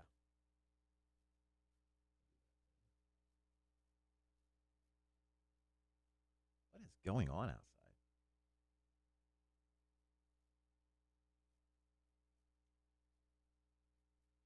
They're doing stuff.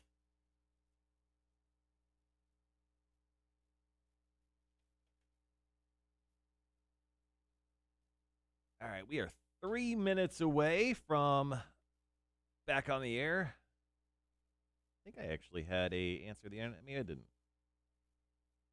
I feel like that's the same one I read earlier. There are some that are oddly similar. Yeah.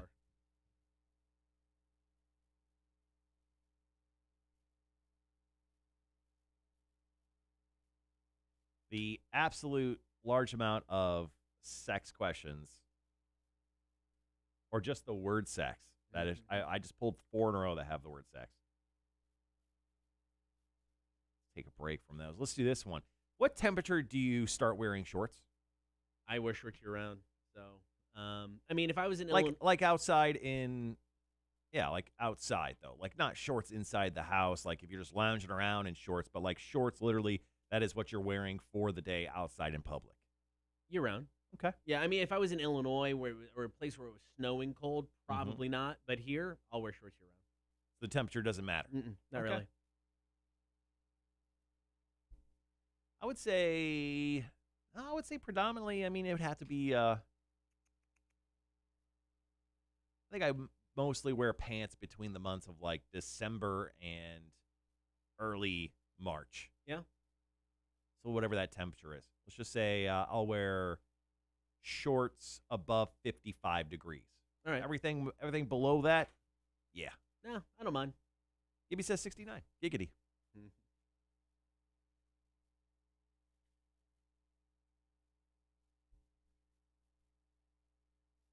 I mean, if I had to vote, this is a difficult one, just because the need to try this Disneyland corn dog thing, I think it's higher than me thinking this other guy who is an outstanding person and what he raised, because he raised money with what he did. Yeah, I mean, I'm gonna have to choose Disneyland.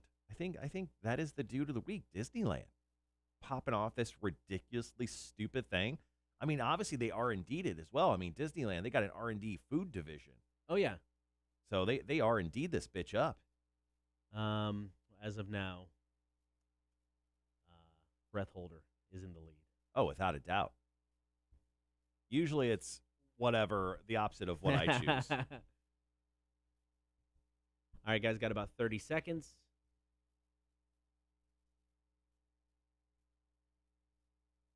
Ooh.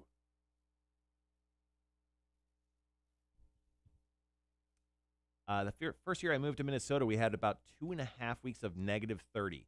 When it finally broke, I wore shorts for a week, and it was like mid to upper 20s. That's awesome. Be right back.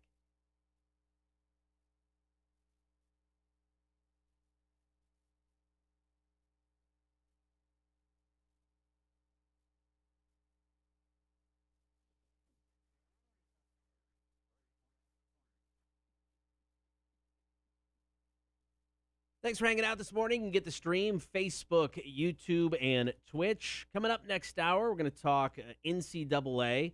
We'll once again congratulate our winner of the Xbox Series X, and we'll talk Torture Tuesday. We'll let you know who will face one of the most epic tortures we've ever put together next week on the show. Right now, though, we got to take care of some business because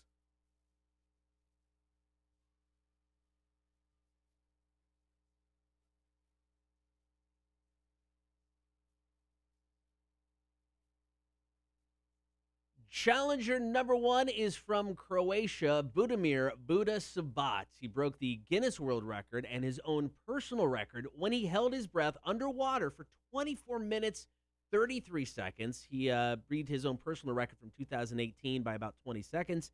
The Guinness Book of World Record, for some reason, didn't certify his record from 2018. So the record they had on the books was 11 minutes, 35 seconds.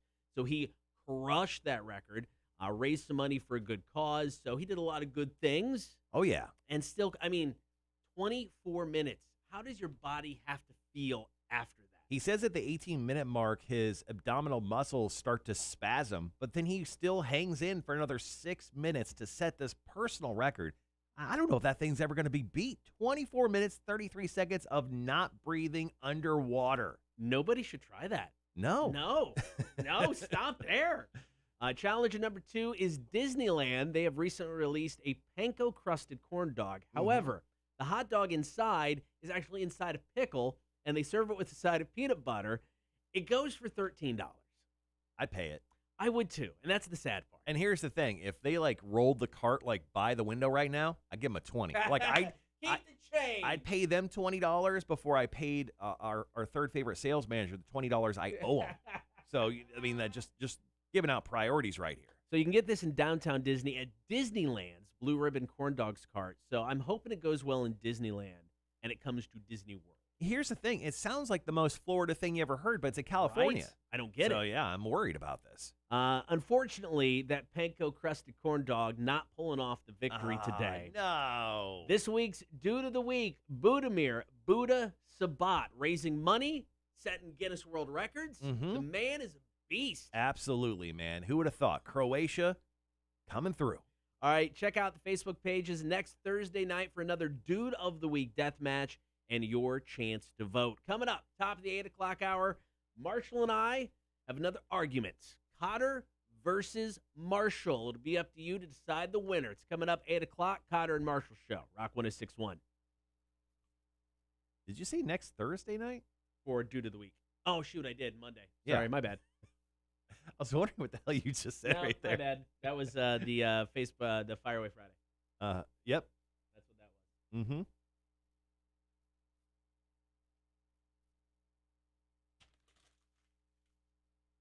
I don't really need to practice my shots anymore, but that's true.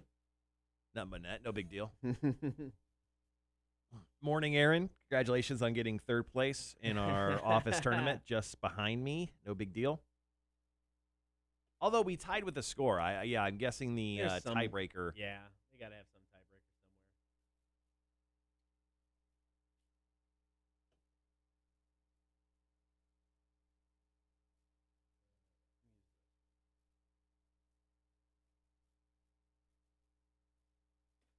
somewhere. Woo-wee!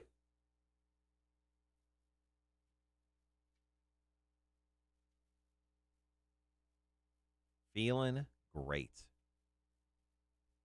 Had a bunch of work stuff to do after the show today. I got to mail out a bunch of prizes and take care of stuff. You know, we're still not letting listeners stop by to pick up some smaller stuff that we do give away, like, codes and stuff. So we have to mail that stuff out. So I got to take care of a lot of that stuff. Alphabetical Jesus Lord, just like there are 356 days in the year. Yeah. Is it just alphabetical? No, it's not.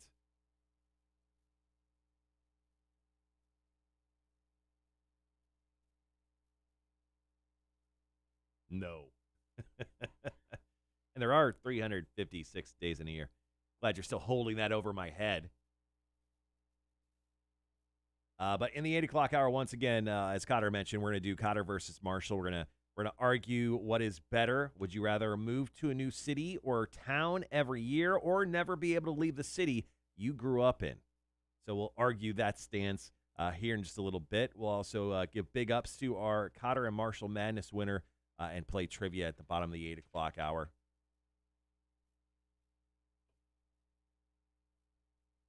And then this coming Friday, we announce our next big promotion. I'm really excited about this one. We are giving away a lifetime membership to some place that I can't quite talk about yet. But this coming Friday, we make that announcement, which we're very excited about. It's going to be a really cool thing where we're going to get you guys involved. You're going to come join us and do some stuff, which, once again, I can't talk about. But anyway, I can actually talk about on the stream in very vague terms. So this coming Friday, we'll talk about that. Cotter back in studio. Yup. Just preview the 8 o'clock hour again. We're still a couple minutes away from that even happening.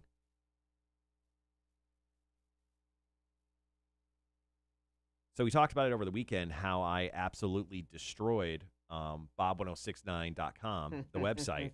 I somehow found a way to make that website explode and no longer exist. It's true. And then our corporate office had to create a new one. So kudos to our corporate office for doing that so quickly. I felt bad because, I mean, they had new websites that they've been developing. and we just hadn't gotten ours yet. But we made this dude work Saturday and Sunday to get our website back up. Sorry, Trevor. Did he work? He worked both days on getting that up? I think they were still working on it on Sunday. Oh. So as soon as I was like, all right, sent the emails out, put them in contact with Jake. I'm like, it's all you guys. Who on the Xbox? Gibby says, and for your argument, please allow time before counterpoints to allow the points to be made. I think that's fair. Yes, Gibby. Jesus Christ. Do you run this show? Aaron, who won the Xbox? Tim French, yeah. Tim, I guess, is out of the Beaufort-ish area, but we're going to contact him after the show today. I didn't feel like calling him at 6 a.m. this morning. Thought that'd be rude. Dick move. Yeah, a big-time dick move, but we'll call Tim after the show today and get him set up with that. Tim is listening or anything. He said to come in. You got to come in and grab your stuff. We ain't mailing an Xbox. It's too damn heavy. We ain't GameStop.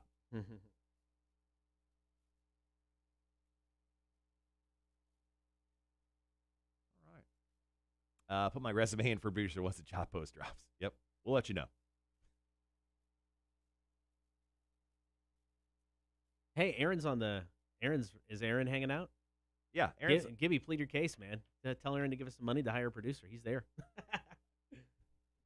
I don't know if we could afford to. I don't think we could afford Gibby just because he would have to somehow work the job and then still pay for all of his children. That's true. That's true. How do your kids like ramen every day for the rest of their lives? If so, this is the job for you. This may be the job for you.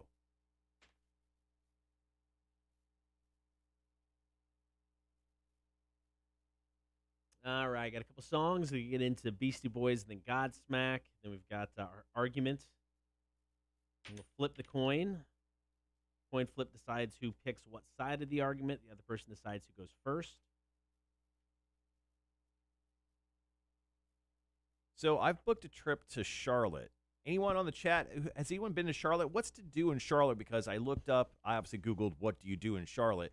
And all the things that make like the top 25 lists don't sound fun. It's a bunch of museums. Yeah. It's the NASCAR Hall of Fame.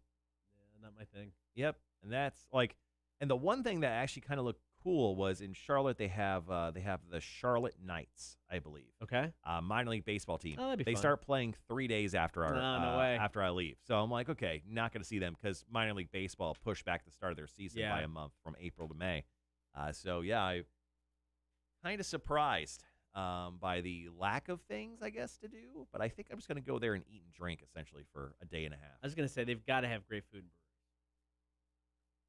Wood and Robot, I've heard, is really good in the Charlotte area. Okay. And then I'm staying in like the downtown area on the south side of it. So there are quite a few breweries that are kind of along that southern edge there. I don't know if I've spent any quality time there. I don't think I have. Yeah, we went to Carowinds once together, and right. I think that's it. Yeah. Yeah. Sean goes, nothing like waking up and realizing you forgot to dry your work clothes. Oh. Well, it's pretty warm up in Minnesota, so sure those dry off when you walk outside. Fine.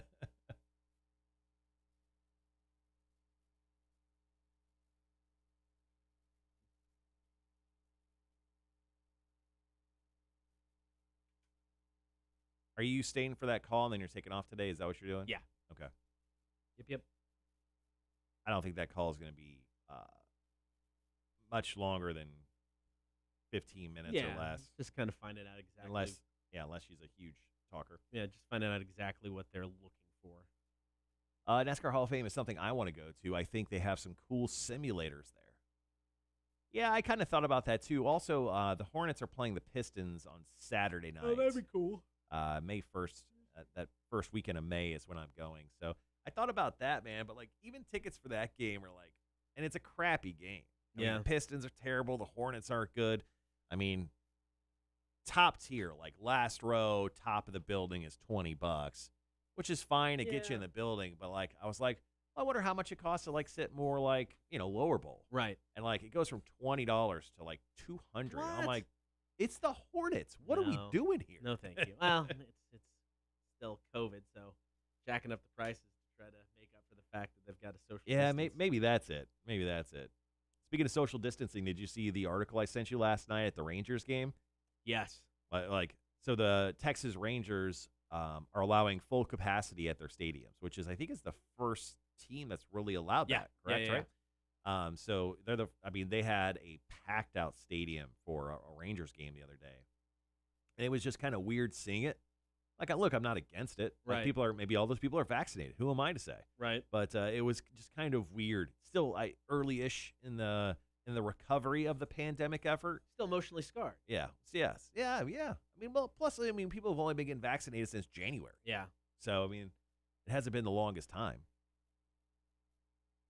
Plus, it takes, most vaccines take a month to actually administer correctly. Yeah. The 2-shot process. I go back for mine the 24th, I think.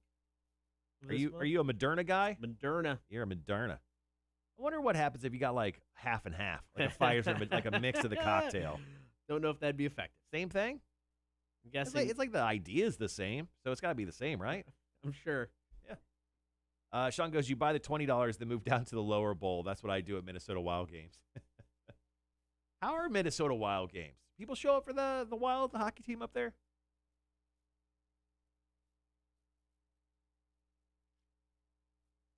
Obviously more than the Atlanta hockey team, which we've lost twice now. Yeah. Some things just don't work, man. Do you think they'll ever bring hockey back to Atlanta after 2 failures? Why? I mean, why invest that money? Yeah. I mean, the infrastructure's already there. They have the stadiums and everything. Still got to get the team, though. Wilborn, who's from Minnesota. Are you kidding? Hugely popular. Well, if you think they're that popular, maybe they'd spend some money and get a good fucking team. All right. Actually, I haven't looked at the standings. Let's look at the NHL standings before I talk more crap about the Minnesota Wild.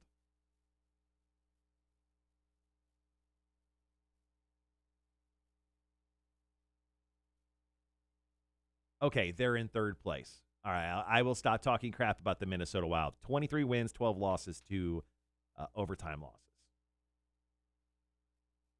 Almost the same record as the Knights, man. Golden Knights? Yeah. Knights only got 2 more wins. And what happened to Ducks? Ducks, dude, they're in last place. Oof.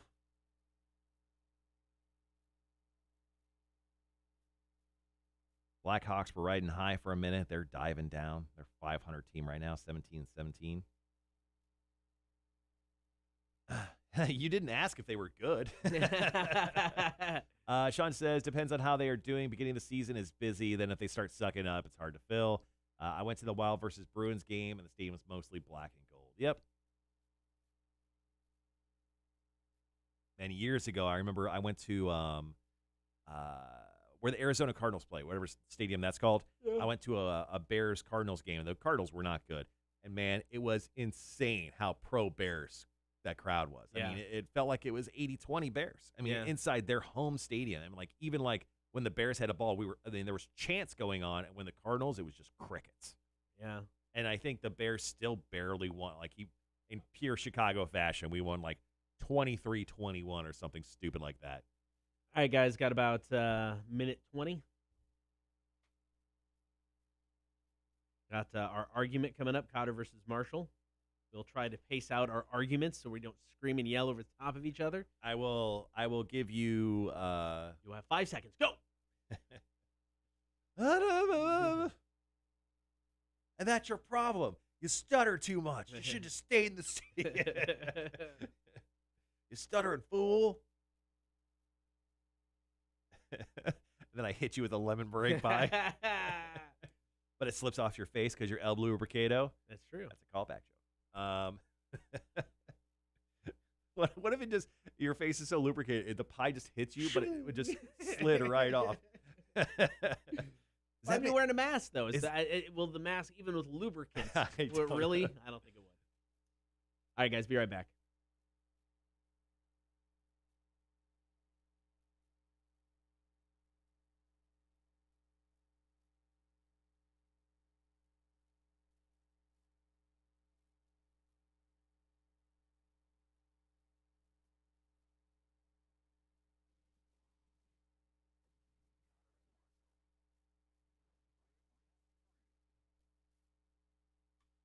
Thanks for hanging out this morning. Get the stream, Facebook, YouTube, and Twitch. Be sure to like, follow, and subscribe. You can also listen to the show. Download the app for free. Get us on your in-home smart speaker. Also, the website, rock1061.com. So we got a brand new feature debuted last week. It is Kotter versus Marshall. Now, last week, it was described as a debate, which is probably incorrect. It's more of just an argument. Mm-hmm. We have one topic. We each take a side, and we argue that side. And then everybody on the stream or texting in gets to decide who wins. So if you're on the stream, you can comment in the chat. If you're listening on the air and want to text in who you think should win, you can do that at 800-394-1061. Today's topic is, would you rather move to a new city or town every week or never be able to leave the city or town you grew up in? Right. So that's I mean, there's lots of pros and cons for each one of those. Yes. All right. So, are you flipping? I'll flip. Okay. I will call tails because it never fails. It's heads. Ooh. Man, I'm gonna go with the town you grew up in. Can never leave. Okay. All right. So go ahead. You know, I'm going to allow you to go first. And here's what's going to happen. I'm going to give you 30 seconds. 30 seconds? I will give you 15 seconds. No, give me 30. I'll give you 30 seconds to plead your case, and then I have a little stopwatch over here. Okay. And then at 30-second mark, I will butt in. Okay. So. All right, here we go. So you can never leave the town you grew up in. I mean, think about it. There's so many positives to it. Now, I'm from a tiny, tiny town. Within 10, 15 years, you will rule that town. You know everything that's going on with everybody's life because you don't interrupt. You will rule the town because you will know everything going on with everybody's life because you're always there. You're always keeping tabs on things. So you're always in everybody's business. And because of that, you're going to be able to use that information and you're going to be able to pit the town's members against each other. So it could just come back and all right, benefit, 30 seconds. Oh, my God. So you want to become a nosy neighbor. You want to essentially become a Karen. So your argument is, I will become the best Karen ever. No? What? Oh, I'm sorry. You're going to allow me to talk again? Yeah. Okay, good. No, yeah, I'm just butting in. I just gave you 30 pure seconds to argue your case. You want to become the best Karen ever. No, I'm going to become a mob boss of my small tiny town. Oh, sorry. They don't. You're Ken. I have Karens and Kens. I You're the best Ken ever. I want to run things, and I think you'll be able to run things very easily. You can't leave. You need people to go get you stuff. You have people to do that for you. Why? Because you're in charge of the whole thing. You don't got a mob boss vibe to you. You just don't. You don't have a bad bone in your body, Cotter. It's not about me. Like the driven snow, Cotter. It is about you. You are arguing this case for you. It sounds like you're trying to argue it. I feel like you're actually thinking about doing it right now. You've been in Savannah for 12 years. I think you're trying to use your influence in the area that you currently live in to become a mob boss. Maybe that's your retirement plan. Is it? That's my secret life. But no, I mean, I'm not even thinking Savannah because it'd be harder to do in a city like this. This is the town. All right, if it's about me, it's the town I grew up in. It is 1,000 people. Manitou, Illinois. How easy is that going to be to absolutely reign in? I mean, you will become the king of that town. You know everything that's going on. You know the ins and outs of everything in that community. Nothing will stop you from taking control, completely taking over. But it's like one of those weird movies from the 70s where you go to that small town and got one person in charge. That'd be me. But you could never leave this city. You could just never leave. You have to be there the entire time. That's fine. But it's Manitou, Illinois. There's nothing to do. You're going to go crazy. Maybe that's why you become this weird secret life mob boss persona that you're trying to create. I have people to go get me things because they're all my underlings. So, hey, I need something to do. Right. Somebody go get that. And you know what? They would. They could bring it back, and then I'm entertained, and it'd be perfect. Okay. All right. Interesting. All right. Well, I need to argue my side of things, but I think we're going to wait till after the break here for this, right? Yes, we're going to play some AC/DC. Realize when we come back, you're going to make the argument for having to move to a new city or town every week. We'll hear his side of it coming up. Here's AC/DC, Kotter and Marshall Show, Rock 106.1.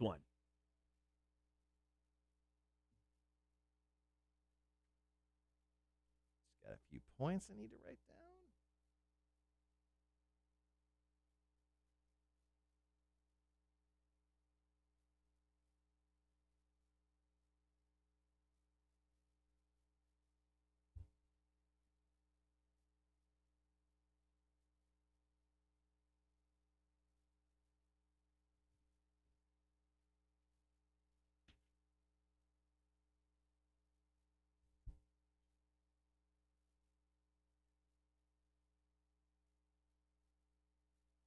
Let's see. Will you play Wherever I May Roam after Marshall's point? That would be very fitting. Fair enough.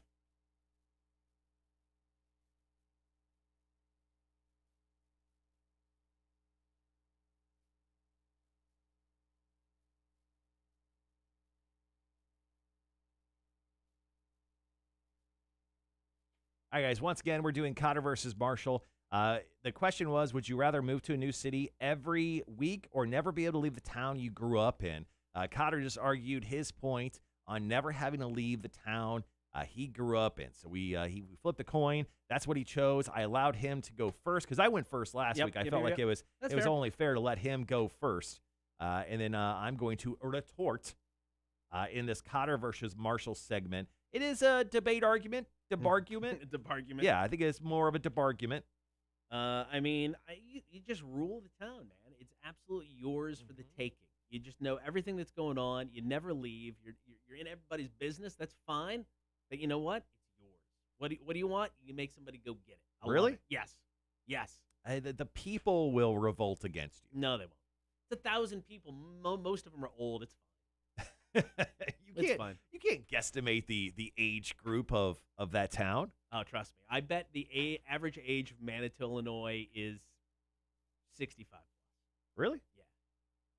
Average age of Manitou. You're gonna be able to. It's probably too small to even know the number for that. You ready? Yeah. 39.3 years. Really? In the 2019 census. Interesting. Okay. That's still old. Still, it's 2 years older than me. I know. You're old. Oh, man. Too funny. All right, we got about 45 seconds. Marshall will make his side of the argument. You guys can decide who wins. Sean says, but you'd probably be the crazy old guy that no one would want to be around. Oh. You know what? That's fine. I can live up, you get that crazy old house up on the hill. You're still, in charge of everything, though. That's fine. I don't need to see anybody. Right. I mean, but to boss around people have to be around you. I got my So how you gonna underlings. do that? I got other You people got to boss other people. underlings? I've got like a What handful. kind of- I've got my close-knit group Right. that I go have do all my business. Right. So then I don't have to deal with the masses. Do you pay them? Yeah, a little. A little? A little. I throw them a little something. All right, we'll be right back.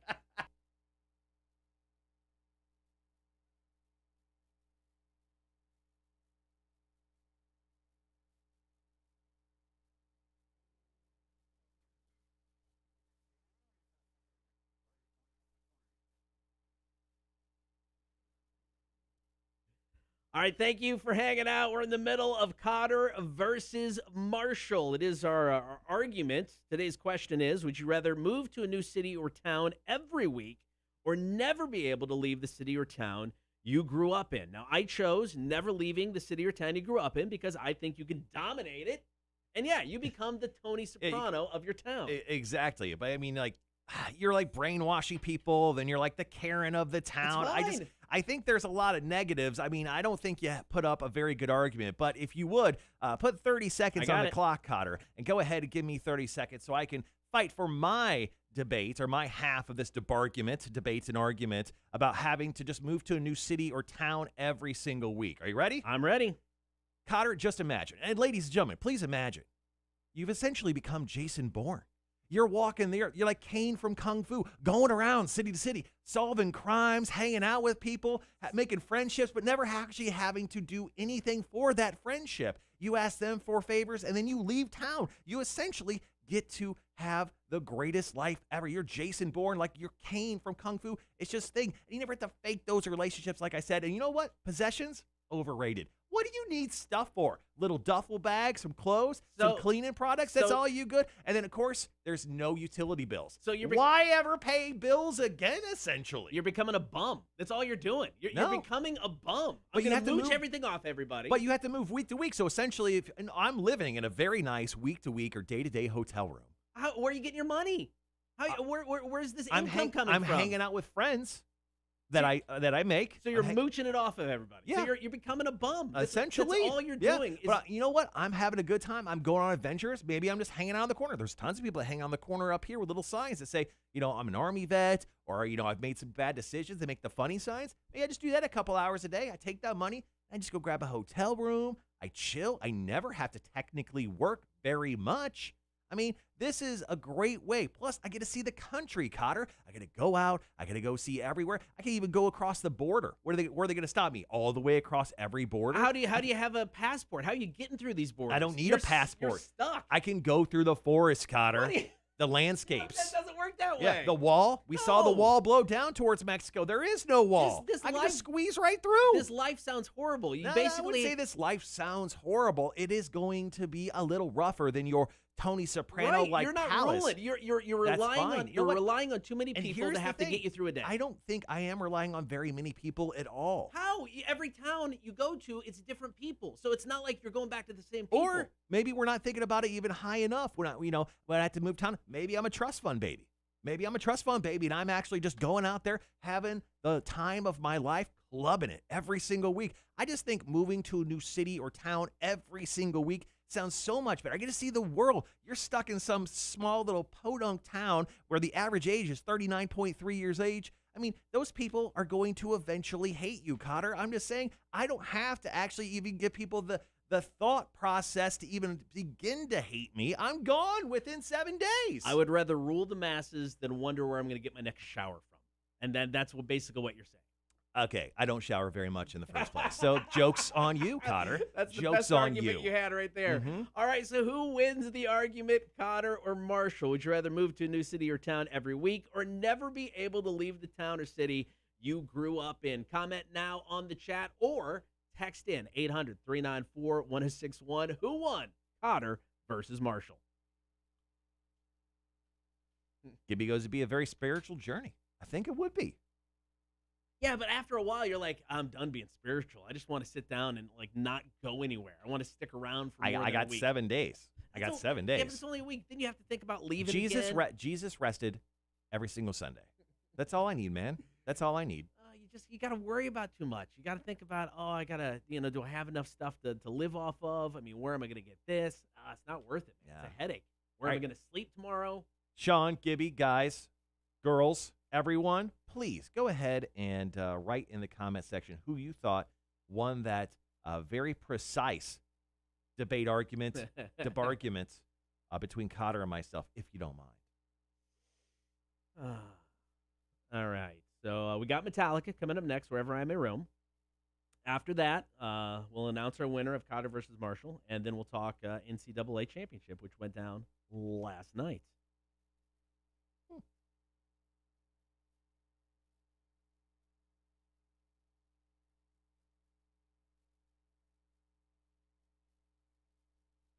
Ooh, the boss man.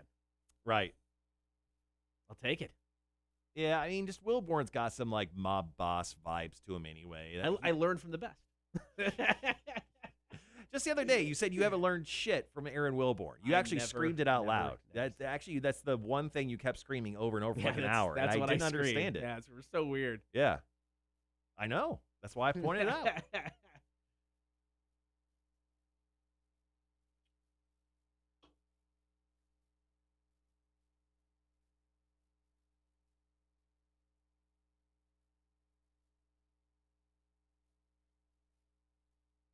And you're way off on the average age of Manitoba, Illinois. I really, it's like everybody's old there. Actually, the average age of the town I grew up in, Deer Creek, is younger. Really? 35.8 years. Damn. Yeah. All right. In Delavan, it's 43.3. Remember Delavan? I do remember Delavan. Cotter might have to start living city to city after that comment. Oh. Good thing I didn't say it. Prove you didn't. Prove I did. Okay. All right. Okay. It's actually a good point. We already talked about that earlier. What is the average dale of Oakdale, Minnesota? I'm on it. Hold on, let me look. Yes, that's 2 votes.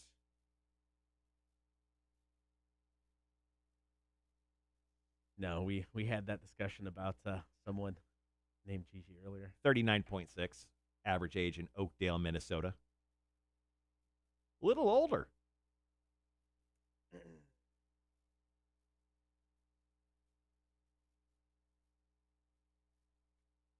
Minneapolis' average age is 32.2.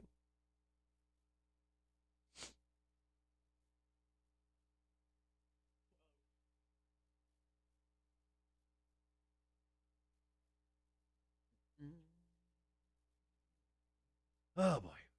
I'm going to go print out your trivia real quick. Well, here we are again.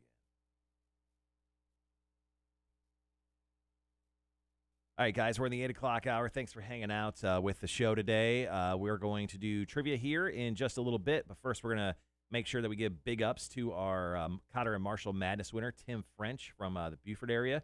He won himself the Xbox Series X bundle. With that being said, also, Kotter lost the Torture Tuesday bet by 1 point. 1 point. If Gonzaga would have pulled off that win last night, I'd be facing Torture Tuesday next Tuesday. But because of how the tournament shook out, it looks like I will be sitting back while Kotter takes all of the punishment next Tuesday for Torture Tuesday. Minneapolis is a shithole, LOL, very sketchy town. Yeah, they got some stuff going on right now. It's kind of weird. Heard about it? And then obviously we'll have trivia after that. In the 9 o'clock hour, we'll talk about some movie red flags. And then we'll wrap up the show with some Marshall's music news. We'll break down the 3 biggest music news stories from yesterday. Phil and Selmo obviously have a live stream that's going on later on this week. Going to talk about that. Nirvana doing an AI story about them. They've made a new Nirvana song using AI. And then Brandon Boyd of Incubus is on American Idol, or actually was on American Idol last night.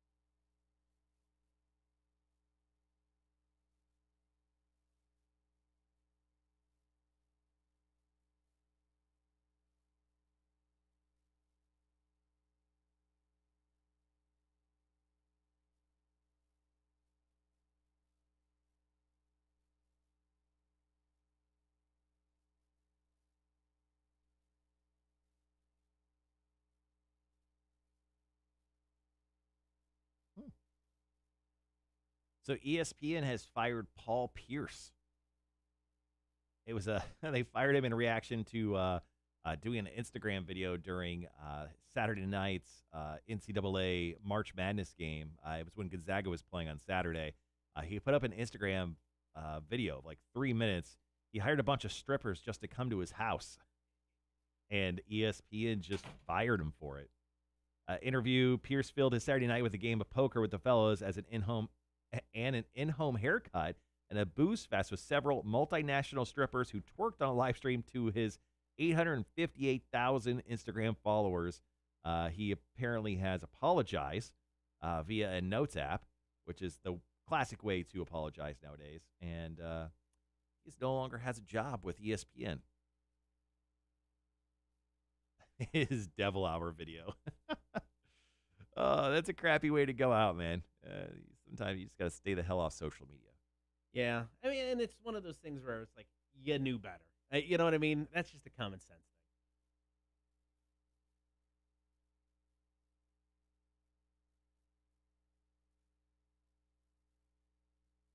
All right, still got about 4 minutes.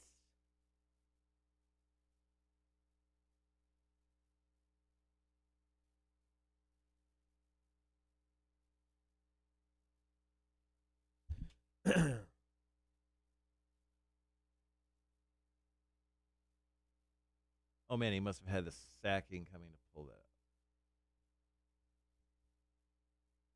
Yeah, maybe he did. Maybe he knew he was going to get fired. And he was just like, nah, screw it. Let's just do it. Go out big. Yeah. After this break here, I'm going to run out for just a sec. Just heads up. Okay. Yeah.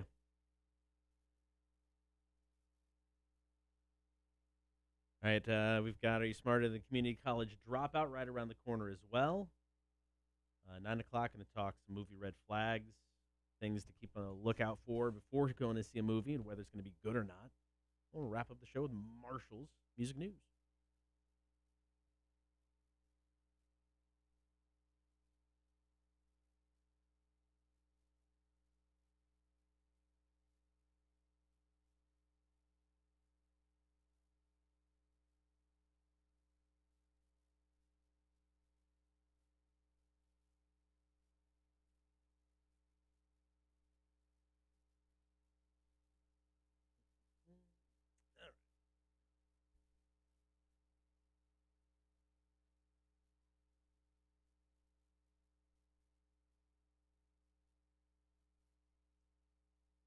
All right, let's do another question from Answer the Internet while we have like 2.5 minutes left before we go back on the air here.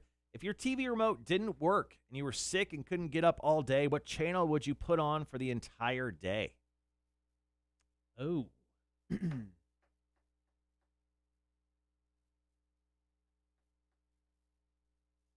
I'd probably go with like a TBS type thing because they've usually got different TV shows, different movies. They'll usually give you like 3-4 episodes of Friends in a row, so you kind of get a nice string going. So I'd probably go with something like that because you're going to get a little bit of everything.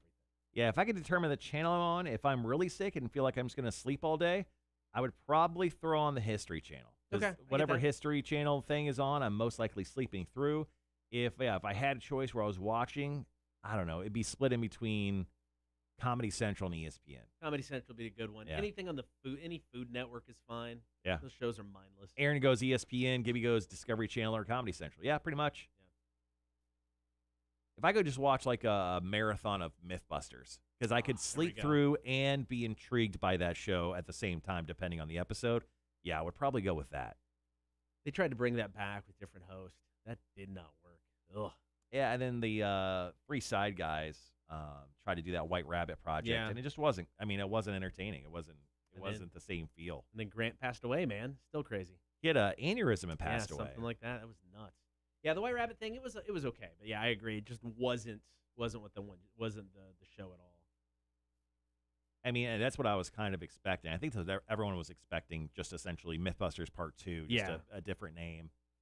I love the fact that if you go back and watch like episodes from the first seasons of Mythbusters, they've actually got like somebody whose their subject is mythology, and it's like just a talking headshot actually explaining what the myth is. To where toward the end, it was just like, these aren't really myths at this point in time. Screw it.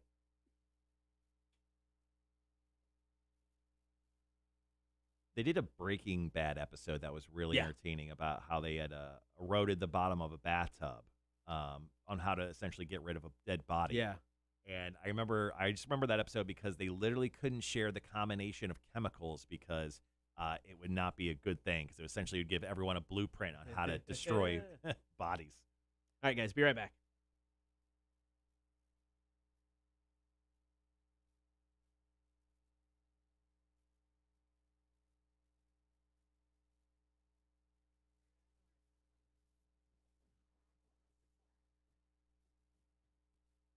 Thanks for hanging out this morning. Be sure to check out the stream, Facebook, YouTube, and Twitch. You can like, follow, and subscribe. All right, so we started the hour with our Kotter versus Marshall argument. Would you rather move to a new city or town every week or never be able to leave the city or town you grew up in? I argued on the side of staying in the town. You argued on the side of moving week to week.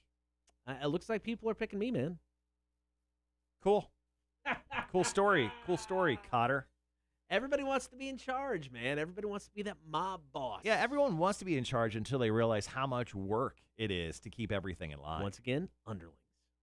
Underlings, you got to have the right people underneath, get the job done.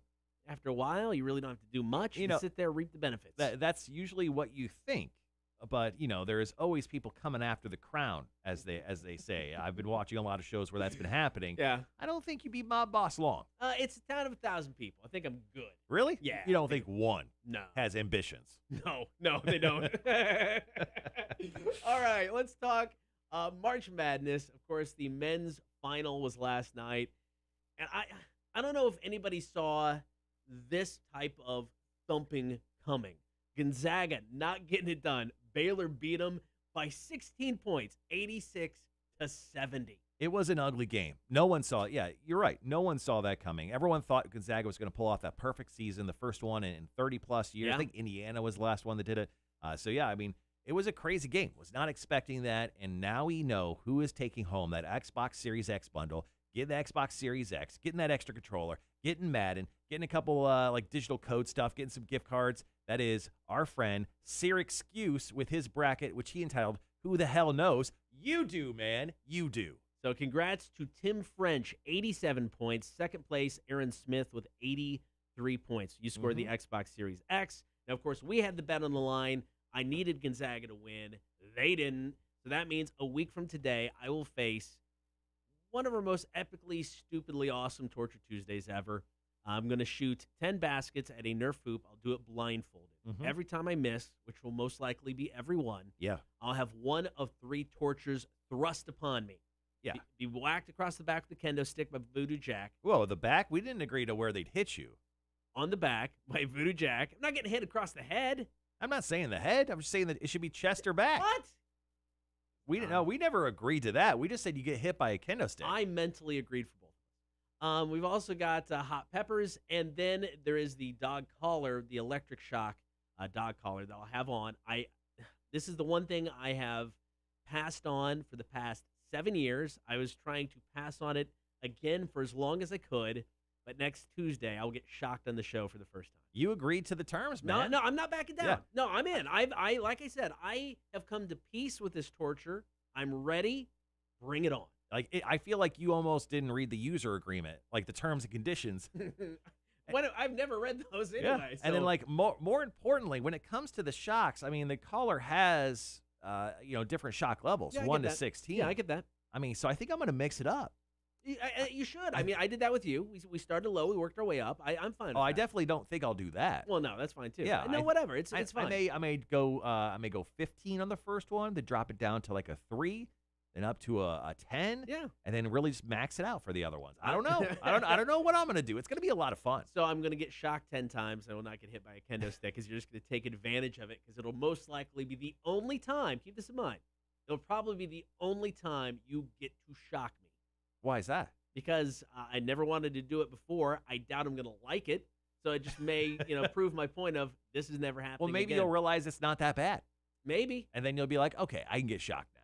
Yeah, I think you just overblown the idea of being shocked in your head. I think it goes. I think it goes back to your cousin robbing the gas station you both worked at. He filled your life full of anxiety where you never needed it. Getting shocked is easy. Better than eating a pepper. You think so? Oh yeah, without a doubt. Really? Yes. No, Well, I disagree. I'd rather eat 10 peppers than get shocked. Or excuse me, I'd rather do the opposite. I'd rather get shocked 10 times than eat 10 peppers. Okay. Yeah. Really? Yeah. I don't know how I feel about that. All right. Congratulations to Tim French. He's the winner of the Xbox Series X. Congratulations to Marshall. Thank you. Winning our bets a week from today. Probably hurt you to say that. It does so much. Mob boss Kotter over here. That's worse than any of the tortures I will ever be have to feel. All right, so a week from today, Torture Tuesday on the Kotter and Marshall Show. Here's Five Finger Death Punch. It's a bad company. Rock 106.1. Good point by Danielle. Does anyone read terms and conditions anymore? We'll notice on Monday the 5 stages of grief for Kotter. Aaron goes, we're going to hit you, shock you at the same time while eating a pepper. Nope. That was not agreed upon. Oh, if you do, that counts as 3. So if I miss 2, you can't hit me. I get 2 passes? What if Voodoo Jack accidentally hits you while I'm shocking you? He just didn't get the signal that I was shocking him. Then he's a dip ass, and I will kick his ass. Again, Voodoo Jack. He's a what? I didn't want to say dipshit, so I said. You said it anyway. I know, I did. Sean goes, or you'll get shocked and whacked at the same time. LOL. Oops, I thought I was hitting him this time. Yeah, exactly. I mean, there'll probably come a situation where he gets, even when I'm like, no, I'm gonna shock him. He's just gonna hit you anyway. He'll get overzealous. I guarantee it. Punishment must be dealt out to both of you if that happens, because that was not. It's not a torture Wees day. It's a torture use day. Oh, I get that, but there has been parameters laid down about said torture. There's been no parameters. Yes, no, there is parameters. It's every time you miss a shot, you get one torture. Yeah, not multiple tortures. Exactly, but I mean, there's no you're not judge, jury, and executioner if for some reason something goes awry. It's live radio and TV broadcast. I in no way will take, Everything that comes out of his mouth next is bull crap. Go ahead. I in no way will feel the what's the word I'm looking for? Bad? Anyway, I know we'll feel bad if for some reason something goes amiss. Yeah. It's not my fault. There's other people in the room. Oh, right. Right. Yeah. Right. Yeah. No. I'm just throwing it out there. I'm just saying. Yeah. 10 tortures is all it is. 10. Okay. 10. All right. Not multiple. Okay, Dad. Okay. Whatever you say, man. I'll go take the trash out now. Good. If it happens at the same time, does that count as one? No. What that's if it's the exact same time? That's multiple. That's two variations of the 3 tortures. Yeah, you got to chalk it up to human error. Human error, man. I expect a lot of human error then because I have a bad feeling about this. John goes, too many cooks, LOL. We need a verbal agreement to fall upon. That's right.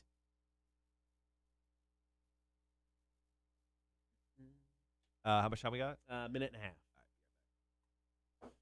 All right, we've got trivia. So if somebody's ready to play some trivia, of course, brought to you by Rotten Little Bastard Distillery. Get ready to call in. Take on myself from Marshall. Marshall did really good yesterday. 6-5, picking up the victory.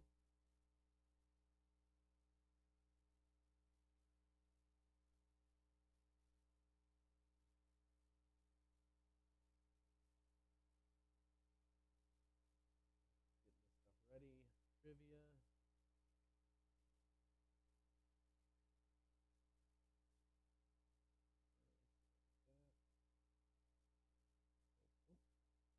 Nope, not that. All right, we got about a minute, guys. Sorry. I'm looking for stuff. Where is it? New winner. There it is. Sorry, guys. All right, we got about 45 seconds. Cue to call. Play some trivia. After 9 o'clock, talk about red flags for movies. Basically, things you notice ahead of time as to whether the movie's actually going to be good or not. Wrap it up. 3 stories from Marshall for Marshall's Music News.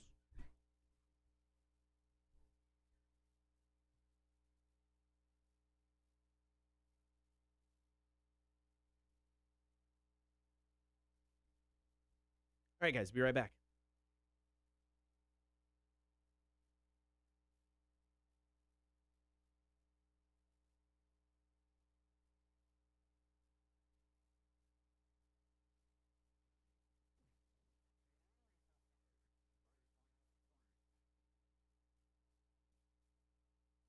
Be sure to check out the stream, Facebook, YouTube, and Twitch. Like, follow, and subscribe. Right now, though, it's time to take one of us on in one round of trivia. Are you smarter than a community college dropout? Brought to you by Rotten Little Bastard Distillery. So tons of live streams going on this month. This round today will hook you up with a live stream to check out Korn and their performance of Monumental. That's what they're calling it. It's going to be a pretty wide-ranging concert they're doing at the end of the month. This thing's worth $20. We're going to hook you up for free the moment you call in. We'll take the very first caller at 1-800-394-1061 to play Are You Smarter Than a Community College Dropout Trivia with us, brought to you by Rotten Little Bastard Distillery.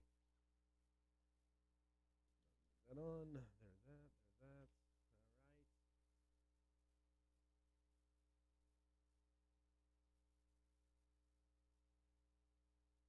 All right. All right.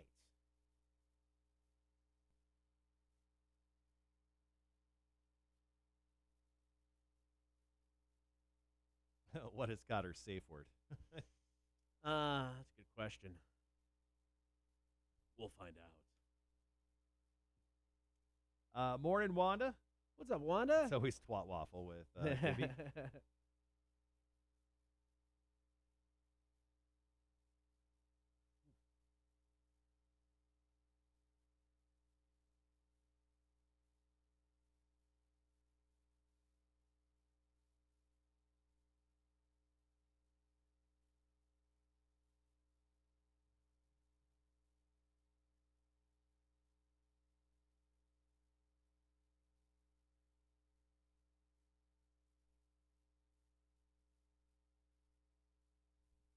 bet it is.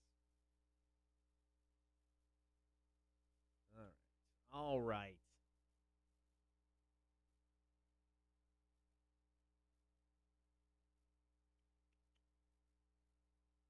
If we don't get one before the end of the stops, that we really don't even have time to ask again. 'Cause like I said, we're already 5 minutes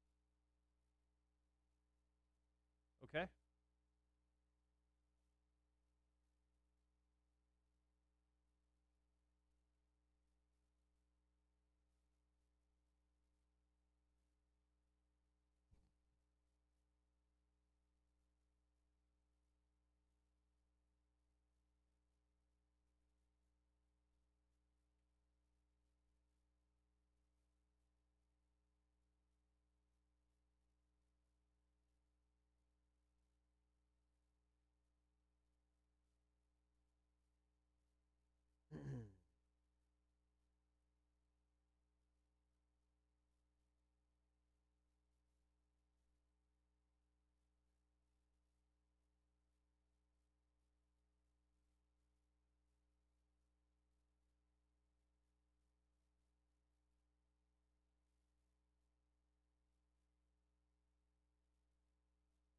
Oh, nice. That'd be awesome. Hopefully that's the case, Wanda.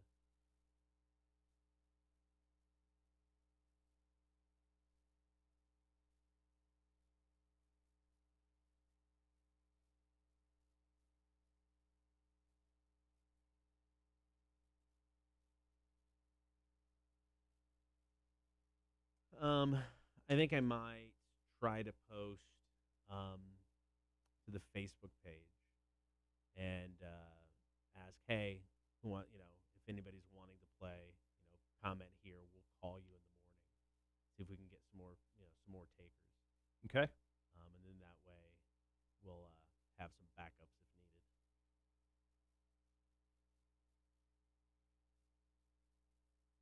Yeah, let's go over some stuff after the phone call today before you take off.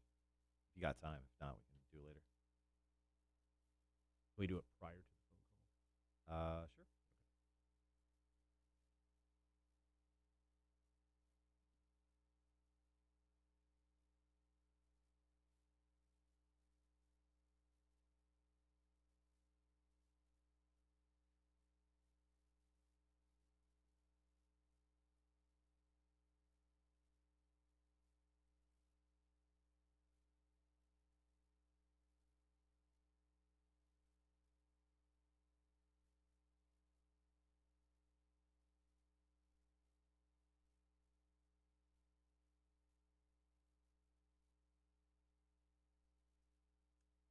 All right. You want me to ask you questions? Whatever you want to do, man. I have 2 sets of questions all set. If you want me to ask them to you, that's fine. Yeah, that's fine. We can do that. Okay.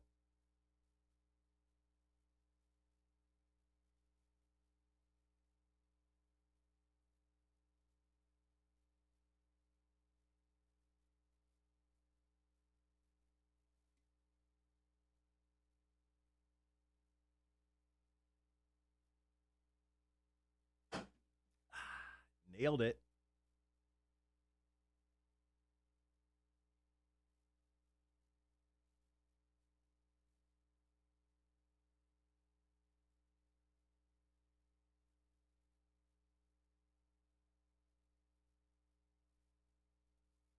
All right. So we're gonna have about 3.5 minutes.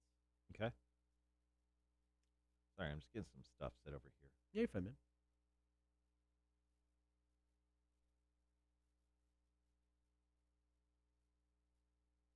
What story are you doing first for music news? You can do the Pantera. Actually, I don't think so. I think I want to do the Nirvana story. Okay. With them creating a AI version of the song. I know we can't play the song on the. Actually, we probably could. That's probably the only one that we could. But yeah, I think I want to do that one first. Okay. Brandon Boyd second, and then we'll do Anselmo to wrap it up. Okay. Was the song somewhere? I couldn't. Yeah, it was on the link. Was it? Okay. There's a video at the bottom of the link that shows it off. I'll go grab some.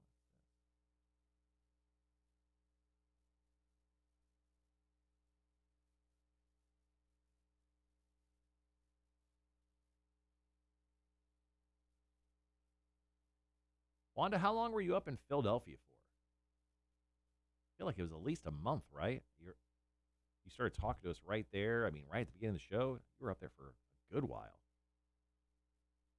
5 weeks. Oof. Damn.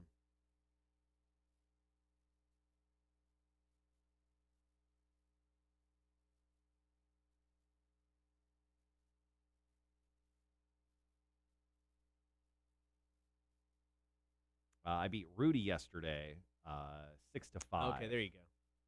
We talked about who we took on yesterday.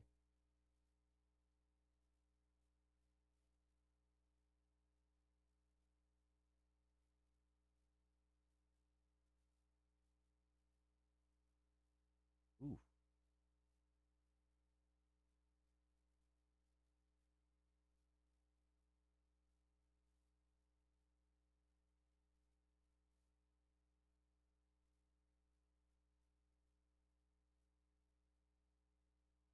$90 seconds.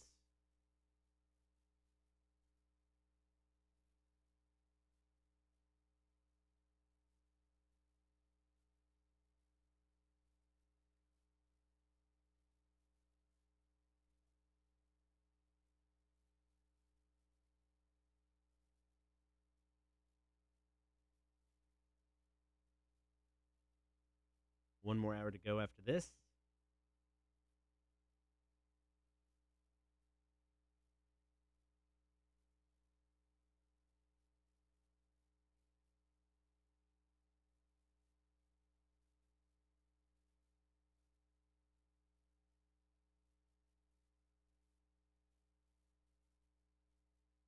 You're Atlanta first from December 9th till February 22nd. They went to Philly. Oof. Damn. What a run.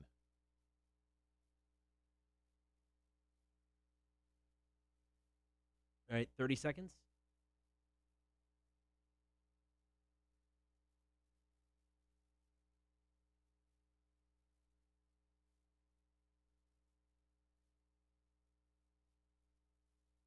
All right, be right back.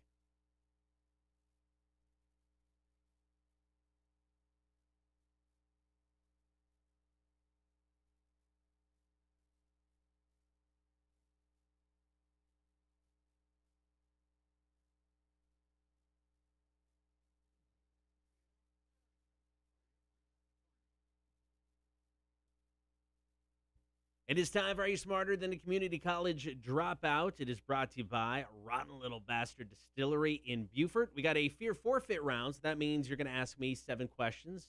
I'll have 60 seconds, and we'll just see how well I can do. I did really well last time we had this round because it seems to be I perform better when there's no pressure, and I don't have to beat anyone. I just need to do well against myself. Do you think you will? I do. I feel good. I All always feel good, but then I just disappoint myself when I suck. All right, well, let's go ahead and get started then. Let's see how much suckage you're bringing today. You know what, Marshall?